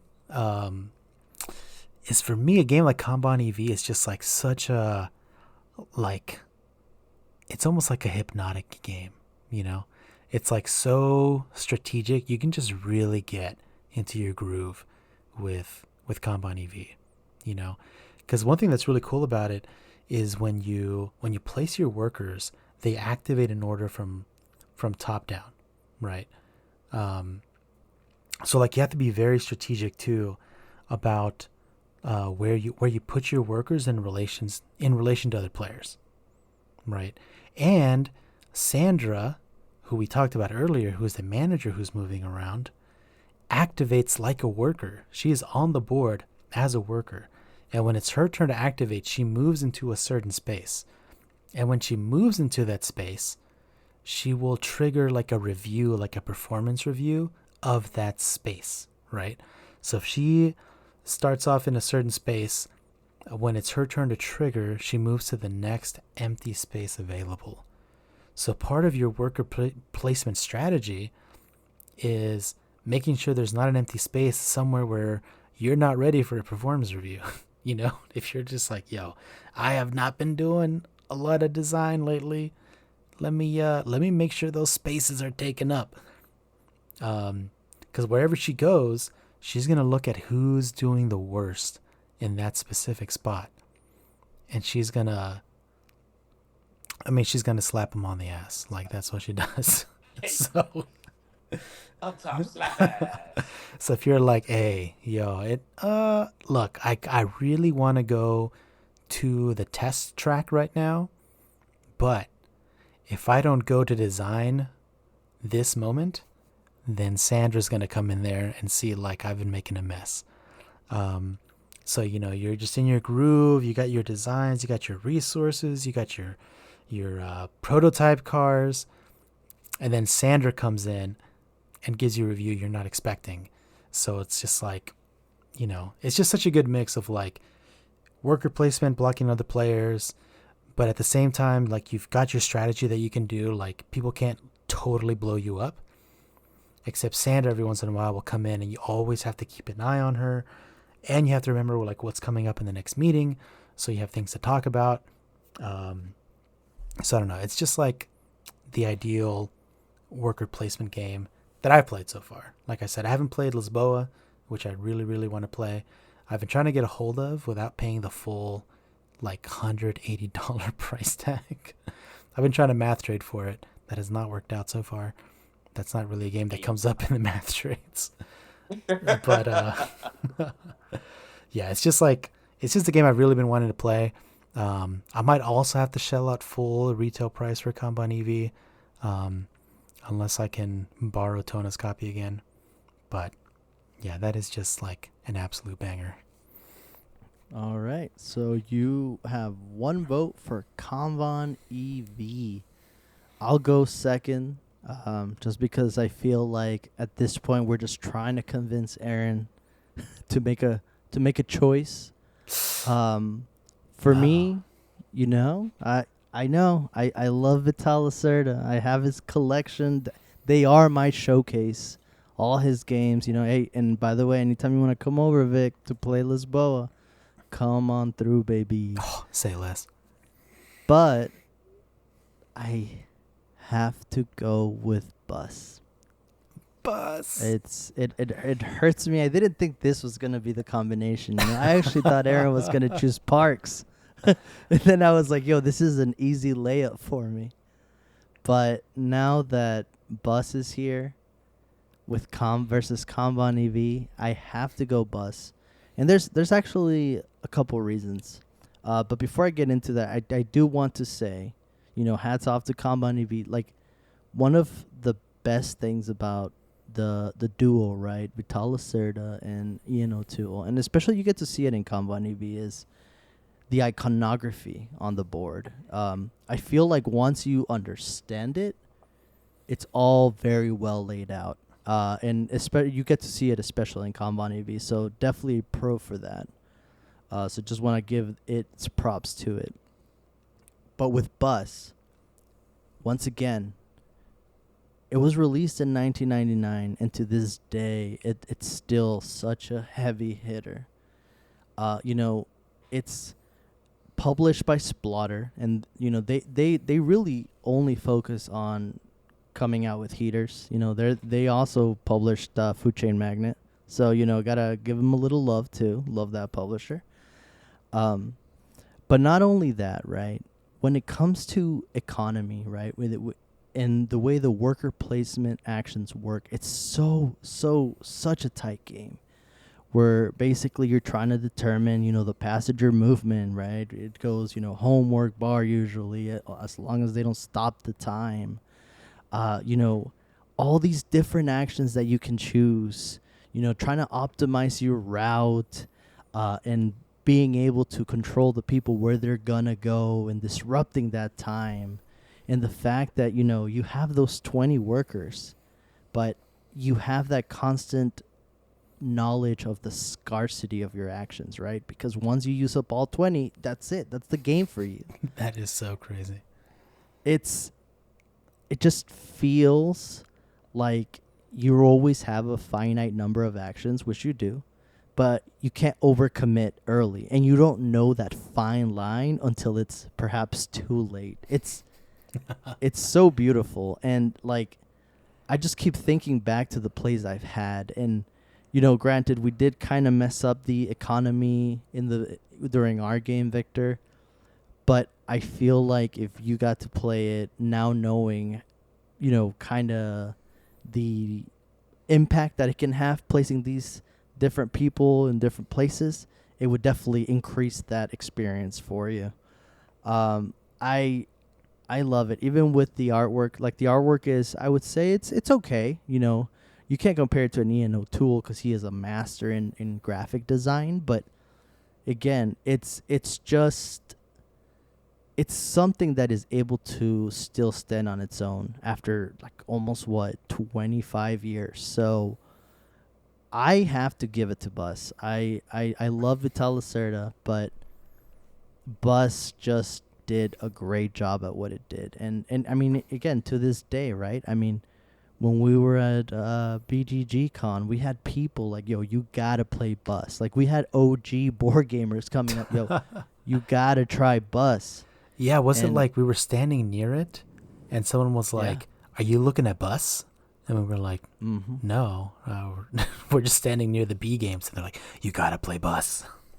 Yeah, yeah. I mean, it's got its groupies, and Aaron, we need to also play this because I think it's a game that you would love. You would definitely enjoy this. So we definitely gotta take the dust off my copy, and we gotta get that played again because it is awesome. So obviously, my vote goes for Bus. One thing though, if I wanted to make Tona go bankrupt, I would get Ian O'Toole to do a reprint of Bus Oh no. and charge like, Oh, no. I'm trying to think. 70K for Sold. sold. Damn, too low. Sold. Oh, I should have gone higher. Yeah. Oh, Now we're just man. playing Kiwi. One can dream. One can only dream. All right. So it's 1-1. The dramatic end to such a beautiful bracket. It all- Kanban EV 1, Bus 1. It's Aaron at the It free all- throw line. Yeah, it all comes down to Aaron. Take it away, man. It's Aaron at the free throw line, but like Aaron's never played basketball. I've played neither of these games. So it's like once again I gotta be an uninformed voter, just going based on the The way it vibes. should And be. I, The I mean, way it's it like, needs to be. dude, I have heard so much gas about all the stuff that Lacerda does. Victor, I mean, like to be completely honest, I didn't know that there were like performance reviews, and that kind of like makes the game like a little bit more lolsy, but also, um, it actually sounds like I actually would want to play Kanban EV a little bit more than I have in the past. I just see Tona's bookshelf, and I'm just kind of like, man, there's like so much Lacerda to love, but I kind of don't want to play any of those games when there's Bus just hanging out in the corridor. That is legitimately like a Bus will always stick out as the only game somebody that is a random stranger stopped me and was like, "Have you ever played Bus? Why are you not playing Bus? Like you need to be playing Bus." And like gave me like a 30-second spiel. And like ever since he put that bug in my head, I was like, "Well, I really need to play Bus, I guess." And so yeah, based on random guy at BGG 2019, I'm going with Bus to send it on the way all the way through. Going with Bus. Well, there you have The it. championship. Bus, the champ, 1999 OG, wins the We Are Bored March Meeple Madness worker placement mechanic. Can't go wrong with the Bus. It just makes sense. It had to be a pre 9/11 game. That's true. That's only what right. won it.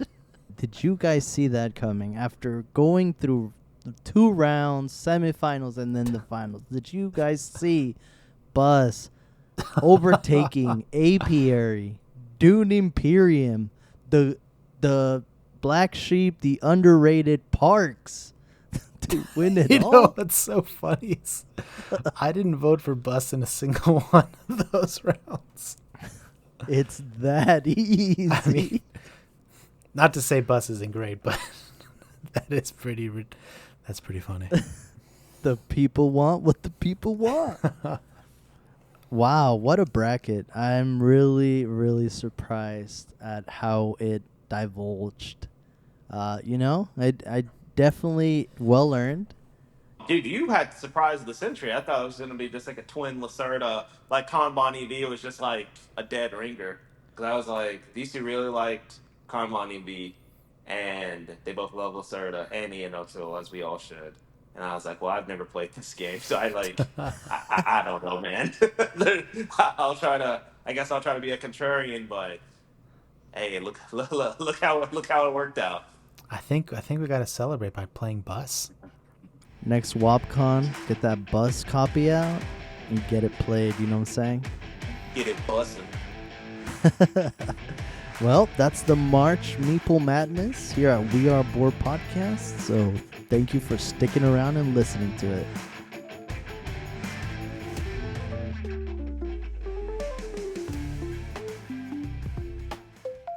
Hey, yo, is that a shining star? Nah, it's just the spotlight of the week.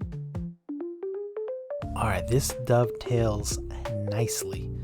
So Bus just won inaugural Meeple Madness, and the reason we know about Bus is because we were at BGG.CON, 2019 or 2022? 2019, 2019. When someone just came by at the BGG.CON library and was like, what are y'all boys doing sitting here not playing Bus? I think he might have been returning Bus or something like that because he had just played it. But all that to say that BGG.CON 2025 tickets are for sale right now. BGG.CON is hosted by BoardGameGeek.com, BGG. So those just went on sale. That's November 2025, 19th through the 23rd, which is a Wednesday through Sunday, in Dallas, at Reunion Tower. It's called the Hyatt Regency Hotel. But if you see that big ball in the Dallas skyline, that's where it's going to be at. Just follow the ball. Tickets are at the low price of $150. They have hotel blocks available once you buy tickets. Those are definitely hard to come by, I've heard from Tona. Those they'll sell out very, very quick. But the tickets themselves don't sell out that quick these days. So I think at the moment they're probably 1,000 tickets sold out of 2,800 total tickets. I think pre-COVID, you had to be pretty quick to get those tickets. Otherwise, you'd have to jump on a wait list, hope somebody backed out, and there was a whole forum or a whole thread that BGG would have on their forums where you could get someone's ticket who was going to back out.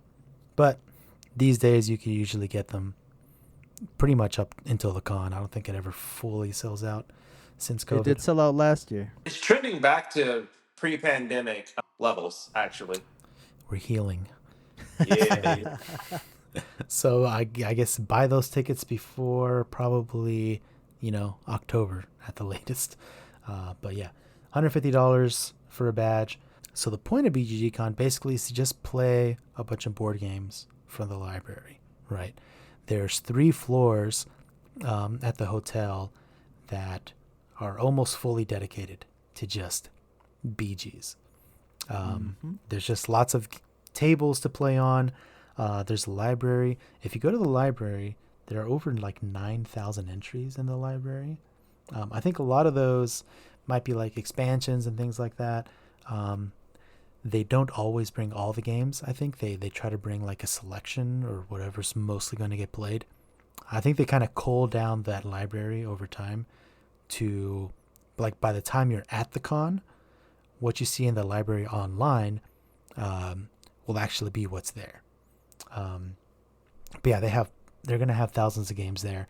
One thing they do is they have the hot games, which are new games that are probably going to be hard for the average person to get a hold of, that they've probably gotten either through, sponsorships or deals with publishers or from other cons like Gen-Con or Essen. And the hot games, they'll have available to rent, but there's a bit of a time limit on how long you rent those out for. Other games, they've kind of changed it. It used to be 24 hours. I think now it was 8 hours to rent out a game. But yeah, basically the point of the con is you come in, there's tons of tables. You can rent a game from the library with your badge. You can have one game at a time. And then you just go to the library, grab a game, play it, return to the library, grab another game, rinse and repeat. Like I said, there's 3 floors. A lot of that is just table space. There's also a section for dexterity games, which is pretty fun to just check out, a couple times here and there. There's also a lot of events. So there's events like the bazaar where you can go. That's going to be like on a Friday or Saturday morning, where you can just go in and see all the games people have brought for sale. And these are just other users on BGG, right? They'll usually have like their username out front, and you can just walk around and browse what everyone has, and there are like fantastic deals at the bazaar. Yep. I've gotten Oh yeah. I've gotten plenty of games. I've actually bought a game before at the bazaar, realized I didn't want it, and then resold it at the bazaar. So That's true. there's a lot of wheeling and dealing going on. And one thing that's very cool about the bazaar, I think it's like 1 or 2 hours, but you know, it's like a flea market, right? Where you can haggle. So you can go up there and they're like, hey, this is $20, and you're like, I'll give you 10, and they're like, get the hell out of my face, I won't go any lower than 15. And then you're like, all right, cool, I'll give you 15. And towards the end of it, so initially a lot of the great deals are going to get sold out, and then there's kind of like a feeling out period in the middle where like some things get sold, and then towards the end is when people are like, hey, I don't want to take these games home, you know, let's drop the price down another couple bucks. And then there's all sorts of wheeling and dealing. So it gets pretty chaotic. There's also a math trade that goes on at the con. So usually when you do a math trade, you end up shipping. So you could do the math trade where you're just going to meet up at a certain location at the con. I think, Tona, you've had experience with that one. It doesn't necessarily go always that smoothly. Is that true? Yeah, I contribute every single year that they have it, basically, you know. It's gotten to the point where like I'm trying to just have space in my board game room rather than like than actually wanting to, you know, sell it for what I bought it for. So the bazaar is a great place to do that because you like you said, you get great deals on games that, you know, are really good. In fact, that's where I sold Parks, and it's highly encouraged. If you go to BGG.CON, you have to try and make it at least once because you're gonna get some awesome deals on board games that, you know, you might even take a chance on, but you're getting it for like 70% off what you would get at a retail price. And, you know, I mean, it doesn't hurt to try some new games like that. So definitely I am a huge advocate of the bazaar, and I highly encourage everyone to go to that. With the math trading, again, it is basically like a in-person math trading, the one that at least I participated in for BGG.CON. The one drawback was that I had to carry all these games with me throughout the convention, and on top of it all, I had to carry all these games different days because, kind of like Victor said, you know, we're all exchanging games, and maybe you're getting a game that isn't even the one you wanted, but it has to go to someone else at some point. So it's just like a lot of like having to carry games when you're just trying to get games in. So Yeah. that is the one drawback I'd say for match trading. But if you don't mind having to lug around all these games, yeah, perfect time to do an in-person math trade. Yeah, it saves you on shipping, but yeah, the benefit of shipping is that, you know, you just do it whenever you want. You don't have to sit around trying to meet a person. Then the next thing that's a big component of BGG.CON is the vendor hall. So on the bottom floor, typically, there's going to be a big ballroom that's just vendors, right? So typically, it's like a lot of big publishers will have a booth where they're showcasing new games. They'll have people teaching the games. You know, you can buy copies of games a lot of times that are maybe a little harder to find in retail. Sometimes there'll be games that are available in retail, but they'll be selling them at a discount at the con. A lot of times they'll have like special con exclusives. I've gotten a lot of those. I got one just recently that was really cool for QE, which is like a board game where you have these dry erase boards for the different players. Every player is a country. They had these that were on sale at the con. I think you can buy them online these days too. At the time, I think they were harder to find, and they had a little bit of a discount. It was like a, you know, buy one get one free kind of thing with like their convention exclusives. So there's like unique things you can get from going to the vendor hall. You can see like new games that are upcoming. Sometimes people who have Kickstarters that are coming up will showcase games there. Oh yeah. So yeah, tons of vendors there showing their latest games. Lots of like accessories. A little bit of like RPG accessories available too. Yeah. Board game tables. Yeah, and I will chime in and say that it's getting a little better over after post COVID. It hasn't returned to what it was, but I think for me at least, what I found is, and taking advantage of, you're still paying that retail price, but vendors do bring that new goodness from Gen-Con and Essen, right? So, like, that's how I was able to get Unconscious Mind and basically the full Kickstarter without actually backing it, because the vendor just happened to have extra copies, and they said they would only unload them at cons. So BGG.CON does draw a lot of that type of vendor who maybe they have Kickstarter copies of some really, really hot games, and they bring them into this vendor hall for you to just kind of take advantage and buy them all. So definitely that's my favorite thing about the vendor hall. Yeah, so you can meet the publishers. Every once in a while there might be like a designer there. I mean, it's not going to be like a big huge name designer typically who's at the vendor hall working, but we've met the designer of Echidna Shuffle like 4 times. Bruh, that is a banger. Boy stays humble. Like, he has never forgotten his people, always wears the same stuff. And he was even product testing his newest game, where it's going to be like a kid in a shuffle, but like the Uber Eats edition. And so there's going to be a chance where I'll be able to pick up like one of my Kickstarters there, because I'm going to be waiting for Kinfire Council. I think they'll have like a pickup at BGG, which would be cool, because a lot of these cons, so like Essen, Gen Con and stuff, like they have the Kickstarters being able to be sent to the con, and like that cuts down on like your shipping, right? And like, especially with the tariffs, especially with just like paying additional for shipping, where you're just kind of like, oh, I'm getting the game earlier, but I'm kind of still paying like retail when you really think about it. It's just another cool perk on why I also want the exhibit hall to be gooch. And you can also demo games, all that kind of stuff. You sign up through BGG.CON's like official website, schedule some times to go hit some really cool demos as well. In 2019, I think we demoed, it was Obscurio, right? Ooh, yeah. Yeah.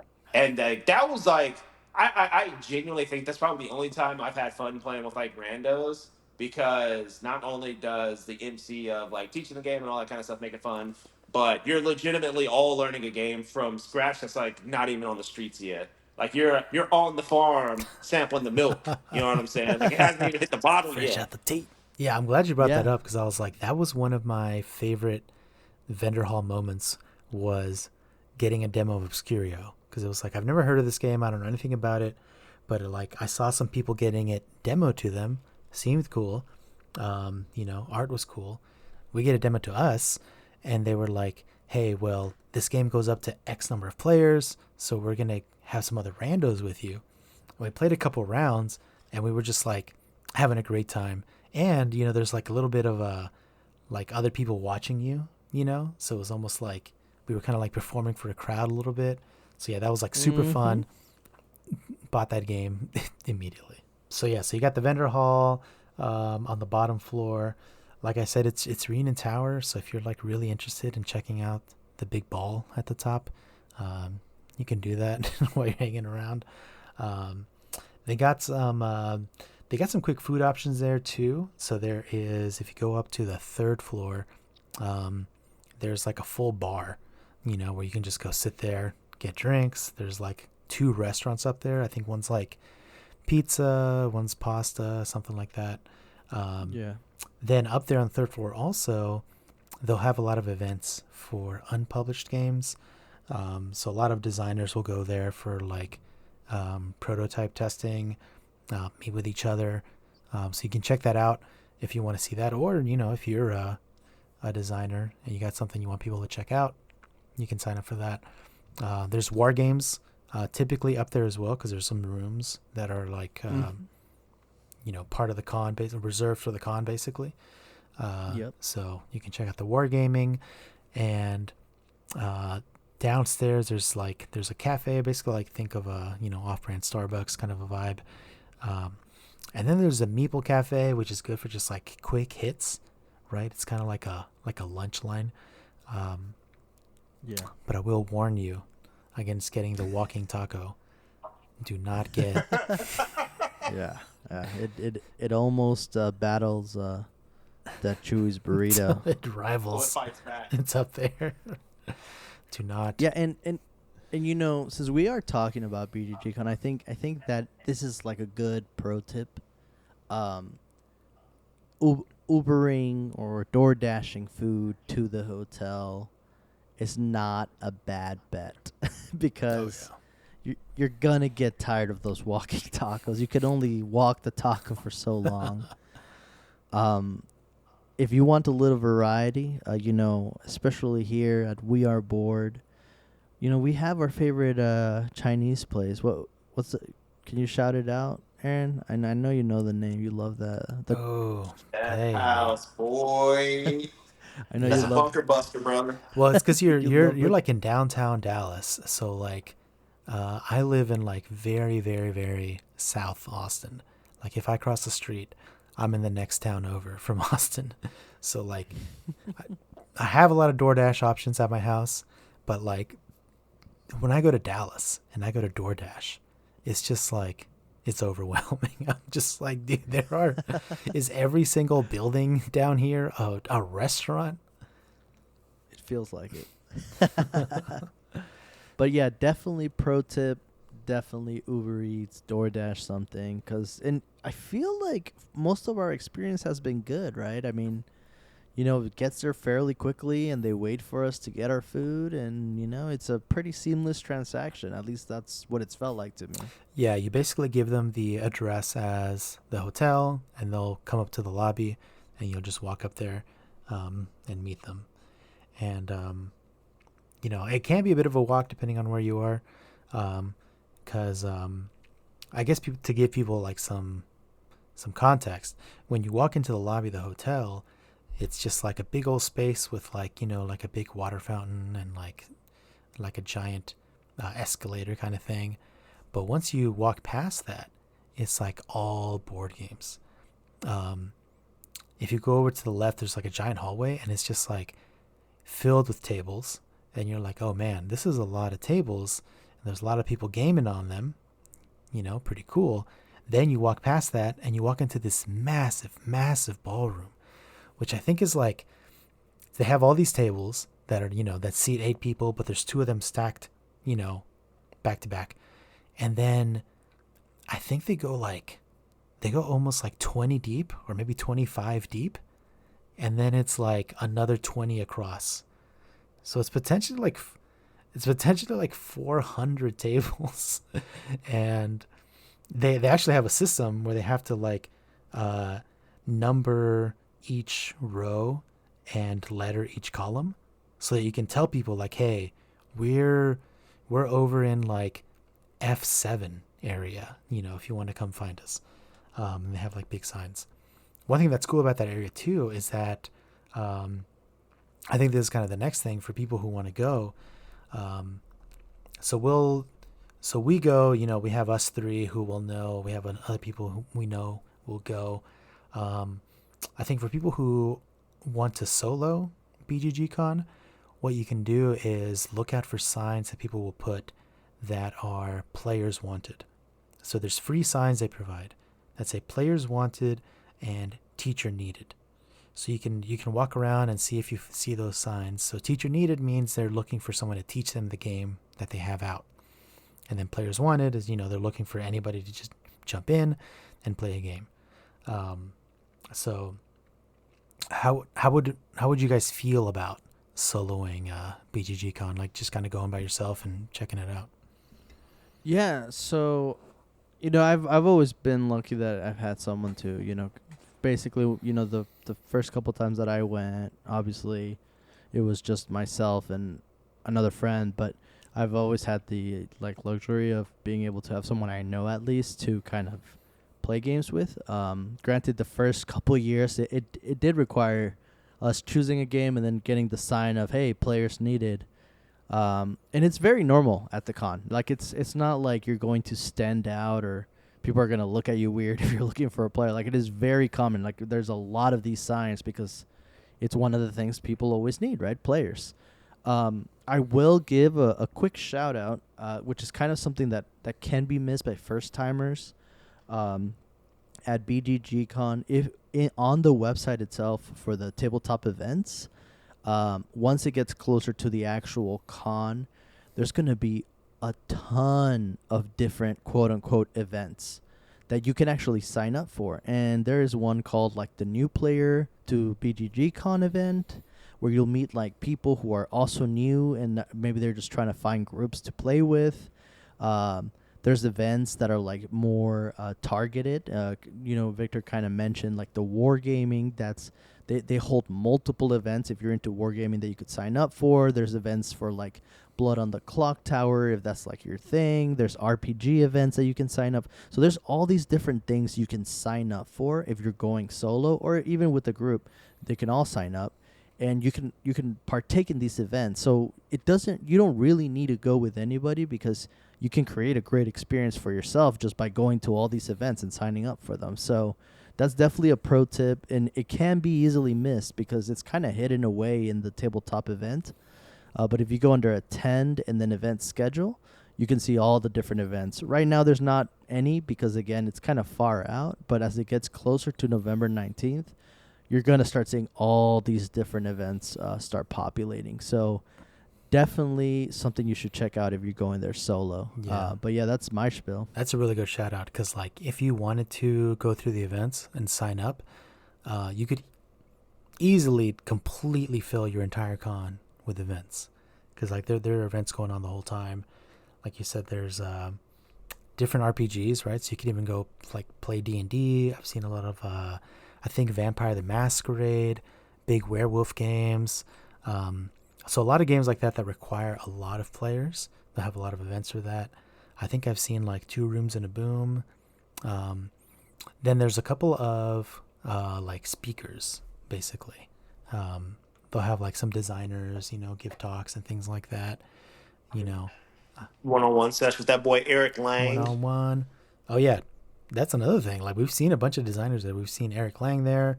We've seen Rodney Smith from Watch It Play there. I think you guys, I don't know if I saw him, but I think you guys saw Tom Vassell, or at least we've seen him post on Twitter that he's been there. Oh yeah, definitely seen Tom Vassell there. Mm-hmm. Who else have you guys seen? Honestly, the one that always comes to mind for me is Eric Lang. I know I've seen a couple others, but right now I can't think of them. Oh well, John Perry. He is also a great designer. And C spots. Yeah. He comes out with heat. We've played with him quite a few games as well. Definitely check out those games. But yeah, and what's cool is, you can pick their brain as well. They're very friendly, and at least from my experience, most of the time you can just kind of walk up to them and start talking to them. So yeah, definitely. Also Ryan Lockett, who did Sleeping Gods. That's true. Which I wish I had seen him. I had just gotten Sleeping Gods, and I was so excited to play it. And then he was there, because another thing about BGG.CON is you get some free board games. And they're kind of randomized. Mm-hmm. So we got this one game from Ryan Lockett, and he was walking around giving people an additional, I don't remember if it was a promo card or a better rules reference or something like that. But he came by, and I was just oh, Ryan Lockett, oh, I'm so excited to play Sleeping Gods. And he was thanks, man. And I was well, I haven't played it yet, so I have nothing else to say to you, but I can't wait to play. You kn- Yeah. yeah, someone else that did come to mind that I also got the pleasure of playing with? Don Eskridge. That's the Oh. designer of the Resistance. And Oh, okay. yeah, he just like we were playing a game, he came up and was like, "Hey, I have this new game coming out. I'm trying to get it played. Are y'all interested? I'll play with y'all, And we're like, yeah, I mean, you designed the Resistance, and that was back when like we were like deep into the Resistance, right? And so we ended up playing. I believe it was Avalon, the big box that he was trying to. Oh no! Actually, it was Abandoned Planet. That's what it was. It was just cool to see the prototype version of it, and being taught by the designer himself. I mean, like these are just Damn. like different experiences you get at BGG.CON. Like you might be playing a game that's gonna come out and be played by many, and you don't even know it. So definitely a perk of BGG.CON. Yeah, and you've been going, well, so me and Aaron been going for a little while, but you've been going like much Since longer. 20, yeah, well, not that much longer, but Okay, I believe my first con was 2016. 2016. Okay. Yeah, yeah, and then been hitting it every single year. I thought I brought Aaron first, and then we brought you, Vic. But did y'all start the same year? I don't remember. I see. Yeah. I see. I see. Yeah, man. It's been since 2016 I've been going, and every single year it's just like you know what you're going there for, to get those board games in. And I feel like it just never gets tiring. It's so much, and like I feel like our group just keeps growing and growing, so it's cool. Yeah, it's like Katamari, we're just like accumulating people as we go. Um, well, so for Tona, I think you could probably give maybe a little bit more context for what this con is like compared to other cons. So I don't really have like a Yeah. ton of knowledge about a con like Essen or Gen Con. Yeah. So those are kind of larger, I know. And then there's smaller Mm-hmm. local cons people have, but like, how would you compare BGG to those cons? So basically, Essen, Spiel Essen, that's going to be like your Oscars, right? For board games. Like that's where you go because that's where like the Spiel Essen and the jars is, crowned. You go there for, what the newest of new hype is going to be for that year, right? And obviously it takes place in Germany, so it's going to be pretty tough to get there unless, you're willing to shell out some money. And honestly, it's more just to like be able to see the hype in real life, right? Um, Gen Con is gonna be your biggest con when it comes to board games. Gen Con is more, I call it basically a vendor hall. Gaming doesn't really take place at Gen Con. It's more just the vendor hall. But what's so great about this is Gen Con is going to be getting everything that was considered the hot of Essen. So that's going to be, the ability for Americans to be able to get all these new board games. This is where you can find that. So you have to be ready though because it is humongous. I think it was like 10,000 people or something crazy like that, and it always sells out too. So it's just like people are like crammed in there trying to get the newest hottest games. So you have to be ready, and you see pictures on Board Game Geek, you see pictures on Facebook. People come back with like 50 games, right? Like people are going there and just shelling out crazy amounts of money, which hey, more power to you if you have it.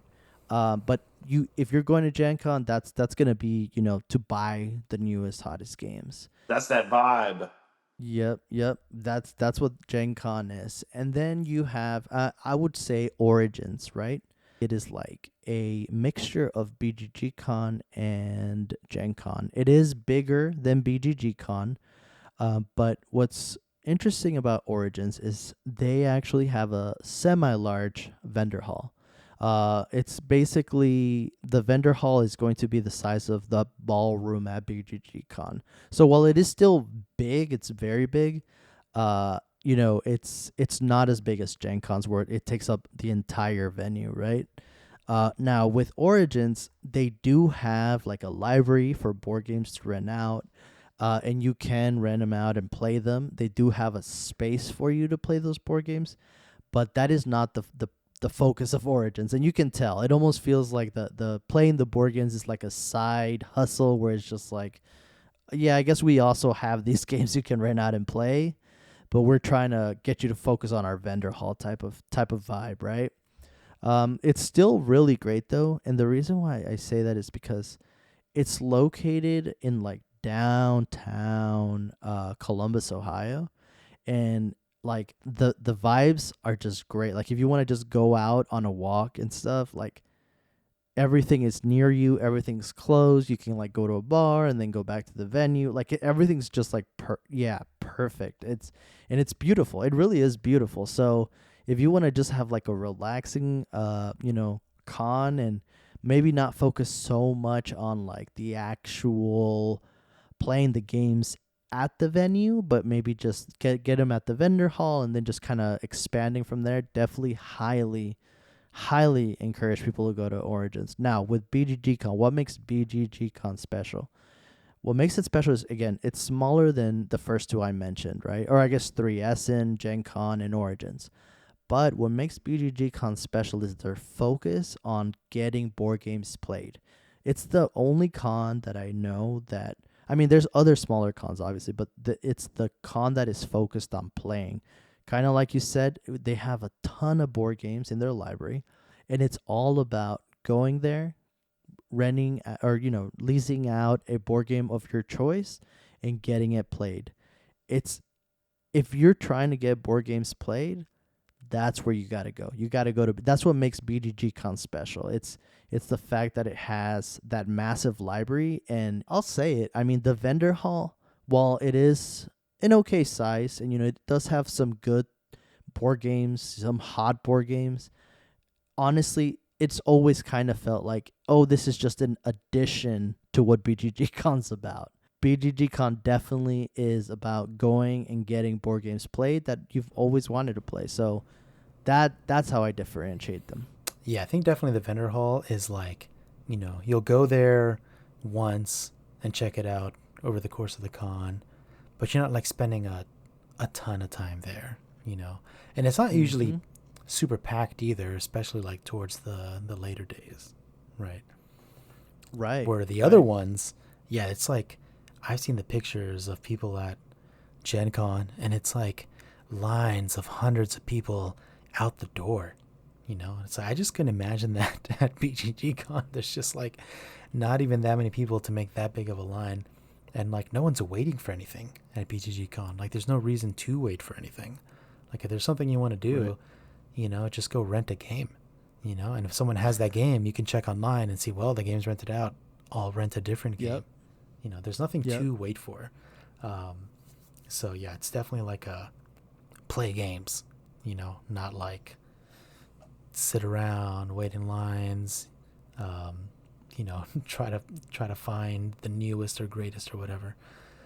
Yeah, and when it comes to cost, right? I mean, there's $150 for the ticket, and obviously you might spend money at the vendor hall, maybe not. But what's so great about BGG.CON is if you don't want to spend a lot of money, I feel like it's probably the con where you won't, because again, if you just focus on the gaming, I mean, all you really have to account for is eating, and that's kind of already something you do. You got to pay for anyway, so definitely I would say it's probably, if you're not buying stuff at the vendor hall and stuff, it's probably one of the cheaper cons, really.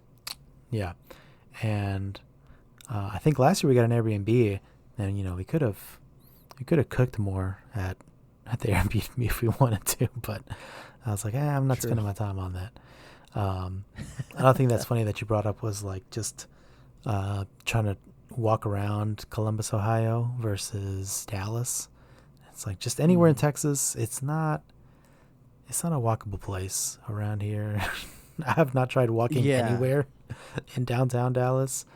You know, if we're not getting food there, we DoorDash it. But so we're all BGG.CON heads. So for 2025, do you have anything on your early to playlist? Anything that's on the queue already? Oh man, I definitely do, and I'll just go ahead and go and say it. It was in my list last year because I thought maybe, just maybe, it was gonna be out. Luckily, I don't think, or not luckily, but unluckily, they didn't have it. But Galileo Galilei, designed Mm. by Thomas Holick, same guy that did SETI. Um, Oh. I learned it for BGG.CON 2024, and then And then I it wasn't there. came to find out it wasn't there, so it Oof. was a bit of a disappointment. But hey, it'll be there for sure on 2020 at BGG.CON 2025, Oh, for sure. and hopefully they have multiple copies. If not, I did already pre-ordered mine, so I'm gonna play it one way or another. Locked The in. fans going to eat one way or the other. Irregardless. But yeah, look up Galileo Galilei. It's it's a Euro, but it's got me so hyped up. It just sounds like something I'd really be into. And yeah, that's my to play for at least like that's my definite. I have to play for BGG.CON 2025 because even if I don't get it, because I did, like I said, I pre-ordered it. I know BGG.CON's bound to get it at this point because again, it came out in 2024, quote unquote, came out in 2024, but it's got to be there. So that's my pick for BGG.CON 2025. Nice. And I think I have two. So one we've already talked about. It's World Order. If I don't get that in, I know BGG is probably going to have it. But hopefully they're also going to have this game called Sweetlands. And so Sweetlands is like probably one of the most highly anticipated games on my Kickstarter list. Like, so last year it was basically touted as like Japan's take on Candyland, except we're going to make it like heavy as hell. And so it's asymmetric. It is worker placement. They say on the site that minimum it's going to take 120 minutes to play, max 240. So I was like Damn. salivating. I'm like, not only is it heavy, these premium pieces are juicy, but it legitimately looks like a very cutthroat it's I wouldn't say it's like food chain and the fact that you have to create your own shop and cut people off at the pass, but it's like you create your own shop, you play down your workers, there's like an income engine, and there's also like road building to like build trade routes. And so people will be able to disrupt those. You'll be able to disrupt other people. There's a little bit of like trading involved. So yeah, Sweetlands. Not only is it like an absolutely gorgeous game, but this game looks like super lit. So I hope BGG we'll get some copies and we'll be able to play that if it doesn't come in time. Even if BGG.CON doesn't get any copies, I'm going to invade your house and play that with you because Oh, bruh, that come through. art is chef's kiss, dude. It looks so immaculate. It's Looks crazy. good. Yeah, this is going to put Yeah. Wingspan to shame with how edible the pieces are going to look. And it sounds cutthroat as hell, too, which is crazy. But yeah, so for me, same as Tona, I got two on my list I want to play that are games I wanted to play last year that we didn't get to. So the first one was in the hot games. So they have a section where they have games with teachers that'll play you and they'll let you play a couple of rounds, but you can't actually rent them out. But then next year they'll just be in the library where you can rent them out once they're have a little less heat. So one of those was Rock Hard 1977, which Yes. is actually designed by, I think, the bassist or someone in the band for sure. I'm pretty sure it was the bassist of the band that does that song Cherry Bomb. If you know what I'm talking about. I don't know. I don't know my rock lore. But cherry bomb, Yeah, that one. yeah. She's in that band, and she made this board game about being a rock band in 1977, And it's not like some like super heavy game or anything like that, but it just sounds like a good time. You're like you're an up and coming artist, and you'll have a specialization, right? You can either like play an instrument or sing, and part of the game is you can train up your skills and become a better musician. Another part of the game is to get gigs and play at the gigs, which will, it'll help if you have more skills. But if you spend all your time getting skills, you're not actually playing at the gigs. And then, and then another thing is you can go party, and partying is great because, you put your name out there and people know who you are. And another thing that helps you party is taking drugs. I think in the game they call it candy or something like that to keep it, more PG. PG. Yeah, but yeah, it sounds like a pretty funny game. I definitely want to check it out. And then another one is Station Fall, which they have at the library. I wanted to play it. I think every day I was like, okay, I need to learn the rules for this first, and I didn't learn them ahead of time. So every night I'd be like, hey, I'm going to learn Station Fall, and then we can play it tomorrow. So I'd watch the Station Fall video from RTFM, this YouTube channel. Oh, yeah, familiar. So I would start watching it, and after a long day of board gaming, I'd be pretty tired. And this video is like 47 minutes long. So I'd start watching it in bed, and I'm like, all right, I'm going to learn this before I go to bed. And then 10 minutes later, I'm like honked out. And I was like, hey. I was like, hey, I feel that. I didn't learn it, but I'll learn it tonight and we can play it tomorrow. And then that night I would get like 15 minutes more into it and then pass out. So ended up not getting to play that game, but that's my goal for 2025 is to play some Station Fall, which is like a big, I think also like a 9-player, maybe 10-player hidden role kind of game. A little bit of like Nemesis vibes, right? Where you're like, everyone has different objectives. But I think it's a lot lighter than Nemesis as far as like the things you actually have to do. For me, that Rock Hard 1977, I wanted to play that so bad last year. And it was that one that was, they didn't have a copy in the library, right? Yeah. It was just in the hot games. And it was like, dang, like the theme sounds so cool. And it was just like, oh, well, you got to just kind of wait for a hot table. And I'm like, yeah, even then it was pretty booked up and we didn't really get to it. But yeah, typically I don't go for those tables anyway because, they'll teach you the game and they'll let you play a couple of rounds, but they're like, all right, cool. Now we need the next group to come in here and check it out. So yeah, it's just a little preview. Cool. Those are some good games coming through. Yeah. All right. So just last thing for BGG.CON. So for each of y'all, what's kind of like your quintessential BGG.CON thing you're trying to hit every time? So for me, starting I think since last year or 2 years ago, it ain't BGG.CON till we've had that chef house. Oh God. That chef house, crab rangoons, that General So chicken. Oh no, the rangoons hit. And until we blow up that bathroom, it ain't BGG.CON. So that's a good one. That's a really good one. And the reason why I'm interjecting is because I feel like mine falls in line with that. It ain't BGG.CON for me until that con crud just seeps out those bathrooms. Oh, God. Dude, that is so true. By day 0.5, those bathrooms are nuclear.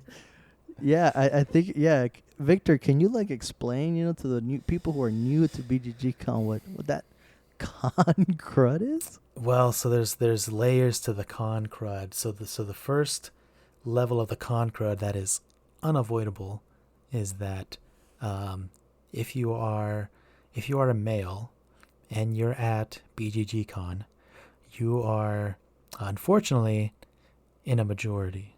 So most of the people there are going to the men's restroom. And so the men's restroom is pretty poppin'. And so regardless of how hard these janitors are working, it's gonna get a little grody. And another thing is, everyone's at BGG.CON. Everyone's getting Chef House.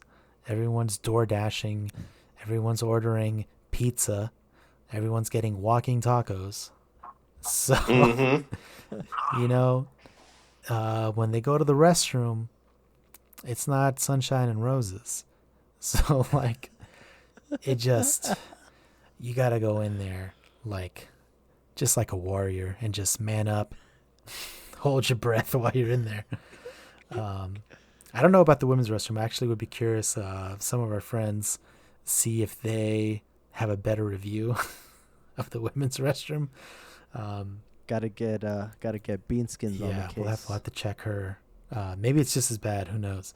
But then after all that, respiratory diseases probably hit you 2-3 days.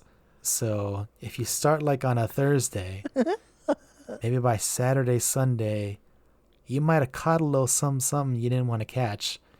And definitely by Monday, Tuesday after the con, more than likely your immune system has had to fight something off. So get that flu shot before you go.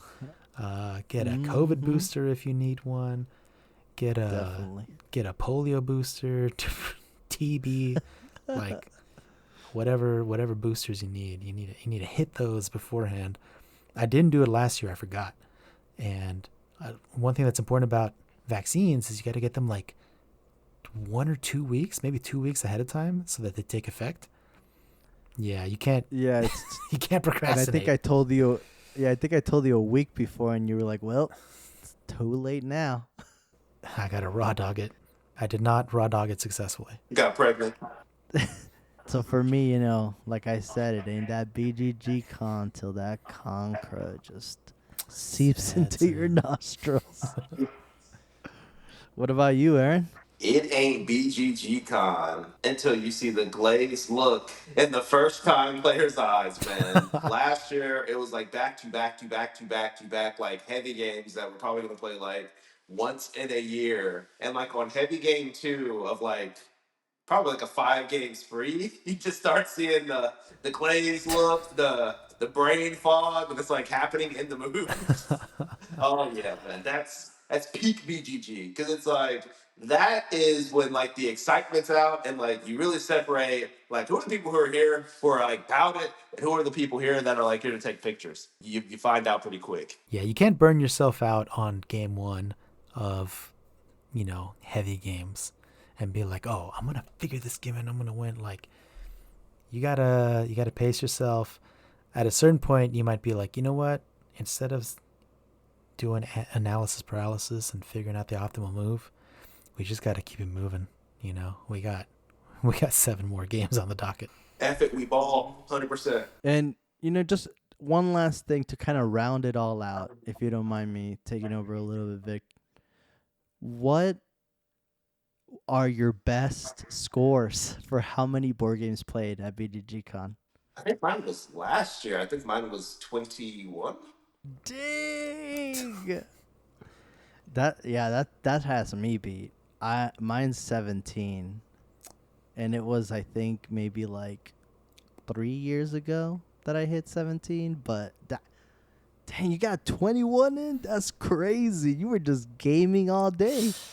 Well, you have to remember, it's one of those things where, it's I played Bitoku, but then I would end up playing, Deep Sea Adventure and, Millions of Dollars, Spicy. There was a lot of small games, in between those as well. So It's really, the small games started, just racking up the points. What about you, Vic? Do you know? Well, yeah, BGG.CON 2024 was definitely my highest score by far. I think we've only gotten more professional, more efficient. So I played 21 unique games, but 33 individual plays. So a bunch of repeats. But yeah, and a bunch of those were new games. They were mostly new games. But yeah, we're getting efficient. We're really hitting our stride. We're setting those high scores. So, just one last pro tip. Definitely try to learn the games that you want to play while at BGG.CON. It'll save a lot of time so you could get a lot of more games played. Oh yeah. Yeah, I'm actually gonna like double click on that and say if you are there for like the lulls and the memes, I get that. Paying $150 might not necessarily be like the best cost pro ratio because you could just like not go to BGG and play like those same barrage of games. But if you are going, you owe it to yourself to do a lot of the legwork before you get to the con. And so what we've been doing, which has been working like gangbusters, is we have like a little sign up sheet. And so we'll put the games, we'll put who owns it, who's gonna learn the rules, and then like who wants to play. So like once the game gets built out, so like for example, if we wanted to play Food Chain Magnate, for example, so I own it, I'm gonna learn it. Who are the four people that the three other people want to play? You, great. Now we will move to a schedule where it's like, hey, on Saturday we're gonna play Food Chain either like at the top or like the second game because like since it's a high brain game, like I kind of we kind of want to be fresh for it. So learn food. You don't have to learn food chain on Thursday. You don't have to learn it on Friday, but like either Friday night or Saturday morning, at least get to a point to where you're comfortable with the terms, and then the person who is teaching it can walk you through. Because if you're going to play those games, like you're going to be spending the time to learn those games, so you might as well do it when you're doing nothing versus like right in front of the game. Because like those same 40-45 minutes you're going to spend in front of the game and like taking away from your playtime and also souring your experience. You can just do that at home, or you can do that before the con. Like get there a little bit early. Fiddle around with some of the rules. Like it's such a more seamless experience. And like we talk about like optimal plays, but like this is actually something I think a lot of people should probably do a little bit more. Yeah, unless you're Victor, who can just like read like a 50-page thesis on a board game and then just explain it like verbatim. But yeah, definitely just a pro tip. Bro, that was like heavy motivation. I wanted to play New Angeles so bad. I don't know if it was like a Saturday or something, and it was like it's the last day of the con. So I was like, here, y'all, get yourself a taco at the Meeple Cafe. I'm gonna learn this real quick. Yeah. And that's BGG.CON. I'm excited for it. Well, it's that time. It's that choo-choo BG hype train. Aaron, my pockets are burning, wanting to spend all this money on these Kickstarters. Please sell me on things. I want to know what's up. So I got a few heaters coming for you. So first off, live on Kickstarter, Fromage, the award-winning board game about French cheese, is getting a reprint and a sequel called Formaggio. So the new standalone expansion plays 1 to 4 players and can play on its own or mix and match components with the base game for endless replayability.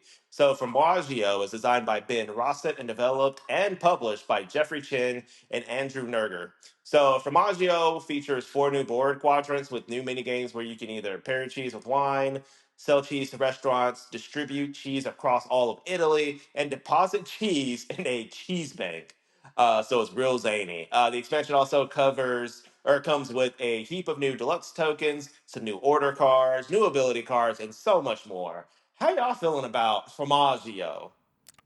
Well, I guess I gotta, say, Fromage was in the bracket because of me. I really liked Fromage.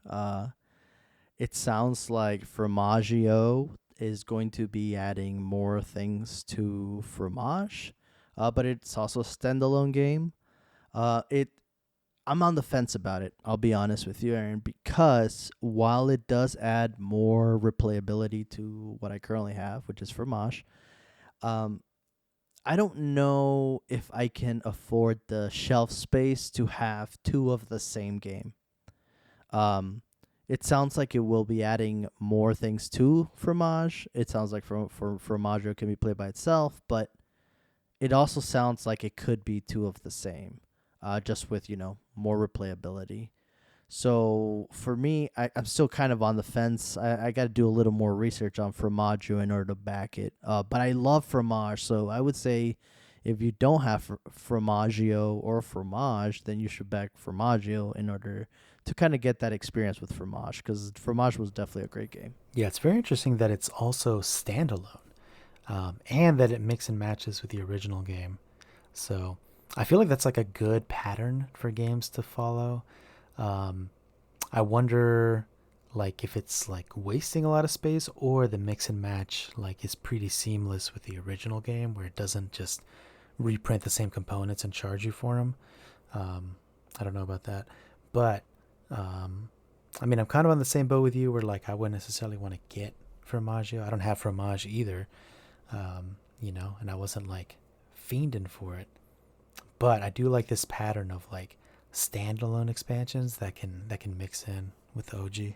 And I have to do some more research on it, obviously. But one thing that I would kind of love is if I could just throw in Formaggio into Fromage and then just have it be one massive fra. You That'd be know what I perfect. mean? So I don't know if that's even possible. I don't know if it all mix and matches. I think it's saying it does, but I got to do a little more research on it because it does intrigue me. It does sound like, because if it adds more replayability to my copy from Mosh, I'd really like that. But again, I don't know if I can afford the shelf space on it. And this one's Italy themed for the Italy heads. True. So coming in next is a highly anticipated Magnaterra, which was backed in 30 minutes. So Magnaterra is a strategic PvP dungeon crawler with some race mechanics blended in for 2 to 4 players and designed by Bennett Payne. So in this game, you become a battle mage who harness magnetic forces to capture powerful token magnets, rival mages, and outmaneuver relentless foes in the realm. So the game features premium components and an intricate character progression and leveling system, but the main draw is in the name, the magnet mechanic used to capture VP. So basically, how it works is you have like your little figure, and you roll dice to move them around these towers with magnets on them. So obviously, you have like this figure that's like doing like this destructo disc pose. So just slouched over, but like hands high in the air. So when you have no magnets, you have to go for the shorter towers. And if you get right next to it, like the little magnet will just like hop on your hands. So as you go to progressively taller mountains and scoot your dude close enough, you're gonna start like moving up your magnet pile. And so at the very end of the game, the person who gets like the red mountain magnet, which is like the highest one you can get. So I think if you get like 6 magnets, you can start going for it. Then you get it. Obviously, you have like some enemies as well. You can fight each other, and I guess like bump and like lose magnets or drop magnets or like snatch people's chains with magnets. There's like leveling up. There is a lot of like deep character integration. But when you guys saw this, what did y'all initially think about it? Because I always feel like people are trying to like really push the boundaries of like what BGs can be. And with this whole magnet mechanic, I was like, I'm kind of messing with it. What do you guys feel? Dude, I am massively intrigued by the magnets. I don't know. I'm a sucker for like these kinds of things. I'm like, dude, like an actual mechanic where you have a real magnet and its real laws of physics determine if you can like grab this thing or not. I don't know. Like almost purely based on that, I'm already interested in backing it. I don't even like know much else about it. But yeah, I'm a sucker for that kind of stuff, and I think they know that we're gonna eat this up. So I mean, hopefully there's like a really good game behind it as well. But I would love to see more magnets in board games. For me, I'm kind of like in the same realm as Victor. It sounds like I didn't know much of anything about this game until you kind of told us about it, Aaron. And what any game that has a new mechanic, it's always interesting, right? And the fact that they're using magnets to kind of play play that into the game, it's definitely something that is unique, and even if the game doesn't turn out to be that great, I think it would still be an interesting experience because I don't know of any games that are using magnets like this. Like I know that there's Pyramid, Penguin and stuff, but those are like just light games, use the magnet to move the penguins around, but like this is actually like part of the mechanics. So I think this is definitely a unique experience and definitely captures my interest. Definitely one to like look into for sure. Yeah, it looks hot. Like, and it's one of those things where I can only imagine how dumb it's gonna be if there is ways to like just bump people and just like completely snatch their chains. So it's almost like Mario Party, right? Where it's like you Mhm. see somebody with 3 stars, you just bump into them, take one of their stars, and it's just like, oh well, them's the breaks. But yeah, so that is Magnetera. Get on it hot. It's got about 20 more days left, but it's gonna go by quick. So the next game I have, and I want to bring y'all's attention to, is the beautiful game of Artistry. So, in Artistry, you are tasked with creating the world's finest art studio.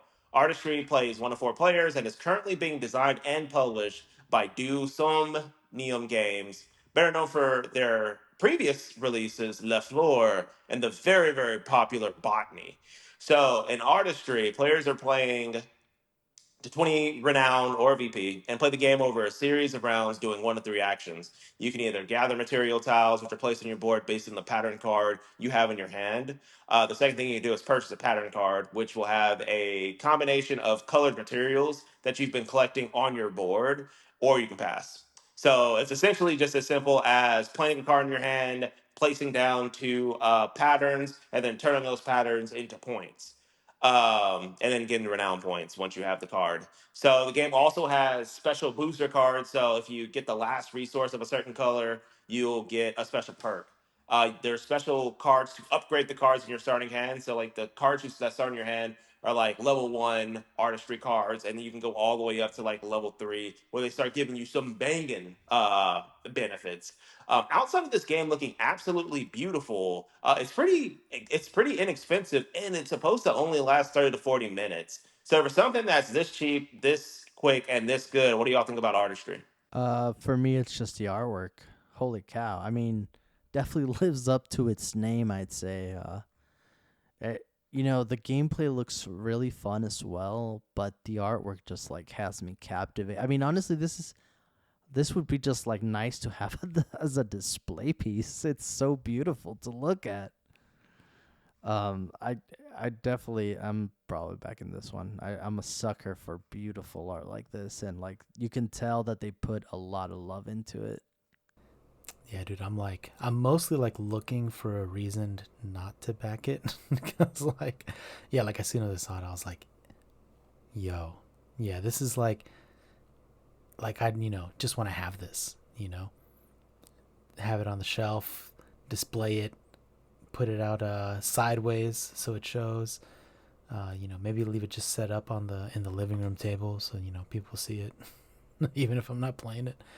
Um, yeah, I'm probably gonna immediately look into this one a lot more.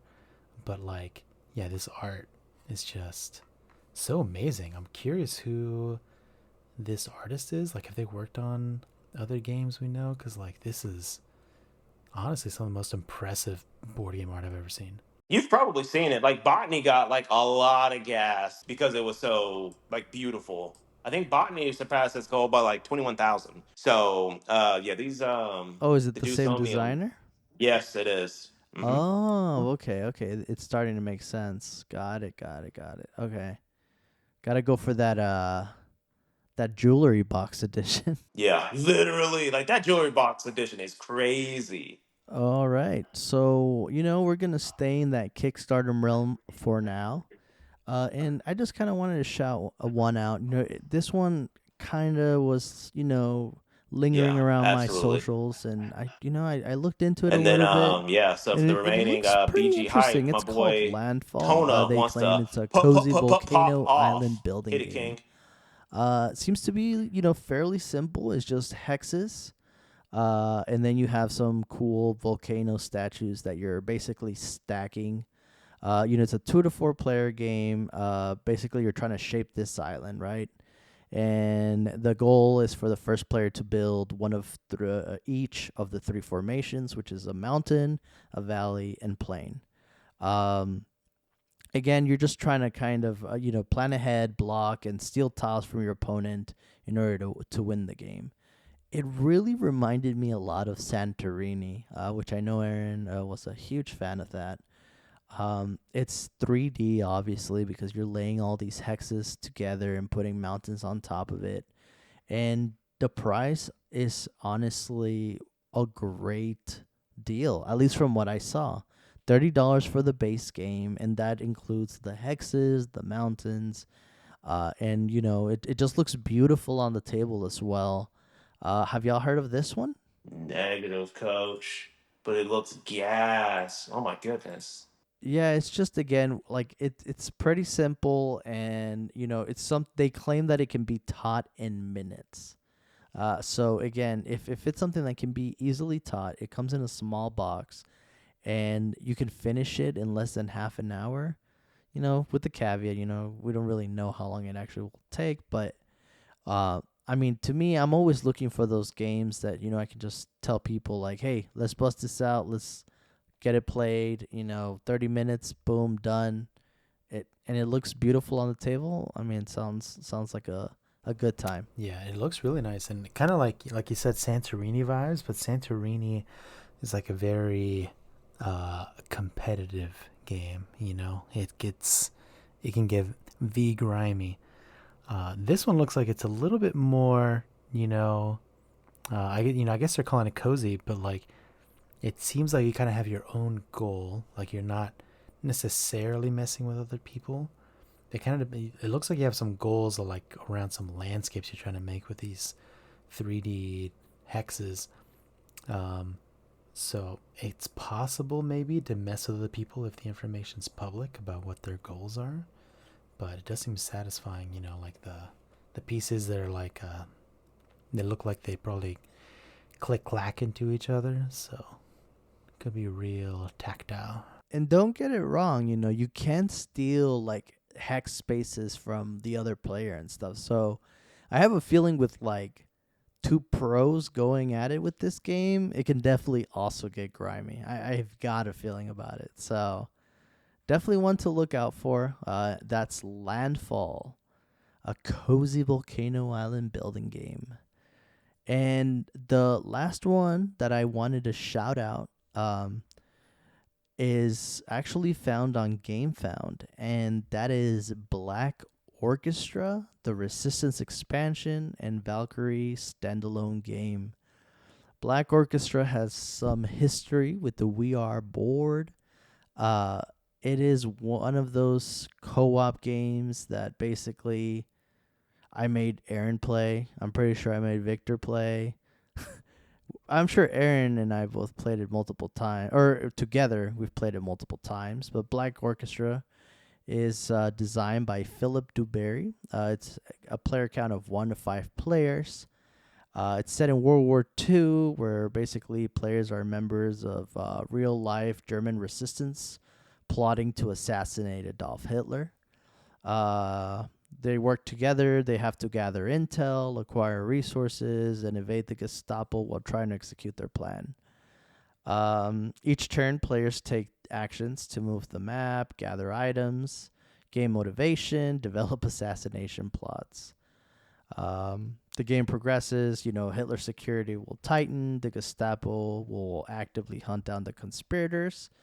And basically, players have to have like a balance of secrecy, ensuring that they can, attack when the opportunity arises. The game ends, and the players win if they successfully assassinate Adolf Hitler. So, this game, I think, is one of my favorite co-op games that I've played. Just because, first of all, the theme is pretty heavy, but it's got reference to actual events in history. You're playing through history as these event cards are coming out. So basically, through your gameplay, Hitler will get stronger and then he'll start getting weaker. Every time we've played it, or I've played it, it always almost comes down to that last roll die. It's just such a fun co-op, and it, one of the major complaints is that co-ops tend to be fairly easier, but this one always feels like it's right there, right at the finish line, and that's the deciding factor. The reason why I bring that, Black Orchestra obviously, is because it's actually coming out with an expansion called Resistance. It's been long overdue. I mean, I'm honestly surprised that they're coming out with an expansion for this game, just because the game has been out for a while. But basically, the expansion is going to widen the range of difficulty. It's going to add more story. It's also going to introduce new conspirators and modules to enhance the gameplay. So, it's just something if you love Black Orchestra, it just basically increases the replayability of it. Also, on top of it all, it's going to come out with a standalone game called Valkyrie in the Black Orchestra theme, which claims to be like a more streamlined, faster game to play. I guess the theme is still to kill Hitler, but this time it's just faster. So what are y'all's thoughts? I want to hear it all. I like the kill Hitler Need for Speed version. But yeah, I played this once before, and it was a ton of fun. We played it and we were like so excited. We were like so invested in killing Hitler, and I think we ended up succeeding. And his ass was grass. But I remember thinking like it wasn't necessarily the kind of game where I was like, oh, I need to play this again. So I think like having this Resistance expansion, adding it says like more strategic depth. I haven't looked into like what all's in it, but that does seem interesting. But then part of the reason where I was like, well, I don't necessarily like feel the need to replay this game a ton, even though it's like a ton of fun playing it, is it's a little bit of a lengthy game. So having a short version, it is. I don't know. It almost just seems like both the things I thought, where I was just like, it's a long game and I played it, and I don't feel like, I felt like that was the one true story of us killing Hitler, and it's complete. Yeah. So now it's like they just went both sides of it, where it's like, oh, now it's more replayable and also it's shorter. So it's very, very, very tempting, very interesting. Yeah, baby, it's spicy as hell. And like just like you said, this is like one of the only co-op games where every single time it is down to not only the last roll, but the last re-roll that we have to kill Hitler. And so if we're adding more DLC, I don't know how much strategic depth I can handle before the game becomes too hard. But I mean, your boy's gonna hit it whenever it's when it hits the table. Yeah. It's a fun co-op game, and again, and I think it probably has some nostalgia factor for me, just because it's one of the first co-ops that I truly was like, wow, board games can be like this and still be co-op. There were so many moving parts at the time, and it was just like something different and something new. So if you have time, check out Black Orchestra, Resistance expansion, and the Valkyrie standalone game if you want something a little faster. Thanks for tuning in to We Are Bored podcast. We hope you enjoyed the episode and found a little inspiration for your next game night. For more board game content and episode show notes, visit our website, WABPod.com, where you'll find everything you need, including updates and more. Don't forget to check out our YouTube channel, We Are Bored, for reviews, playthroughs, and extra content. You can also connect with us on Instagram at We Are Bored for updates, behind the scenes fun, and all the board game eye candy you can handle. Until next time, keep playing, keep exploring, and remember, every roll, deal, and turn tells a story. What's yours?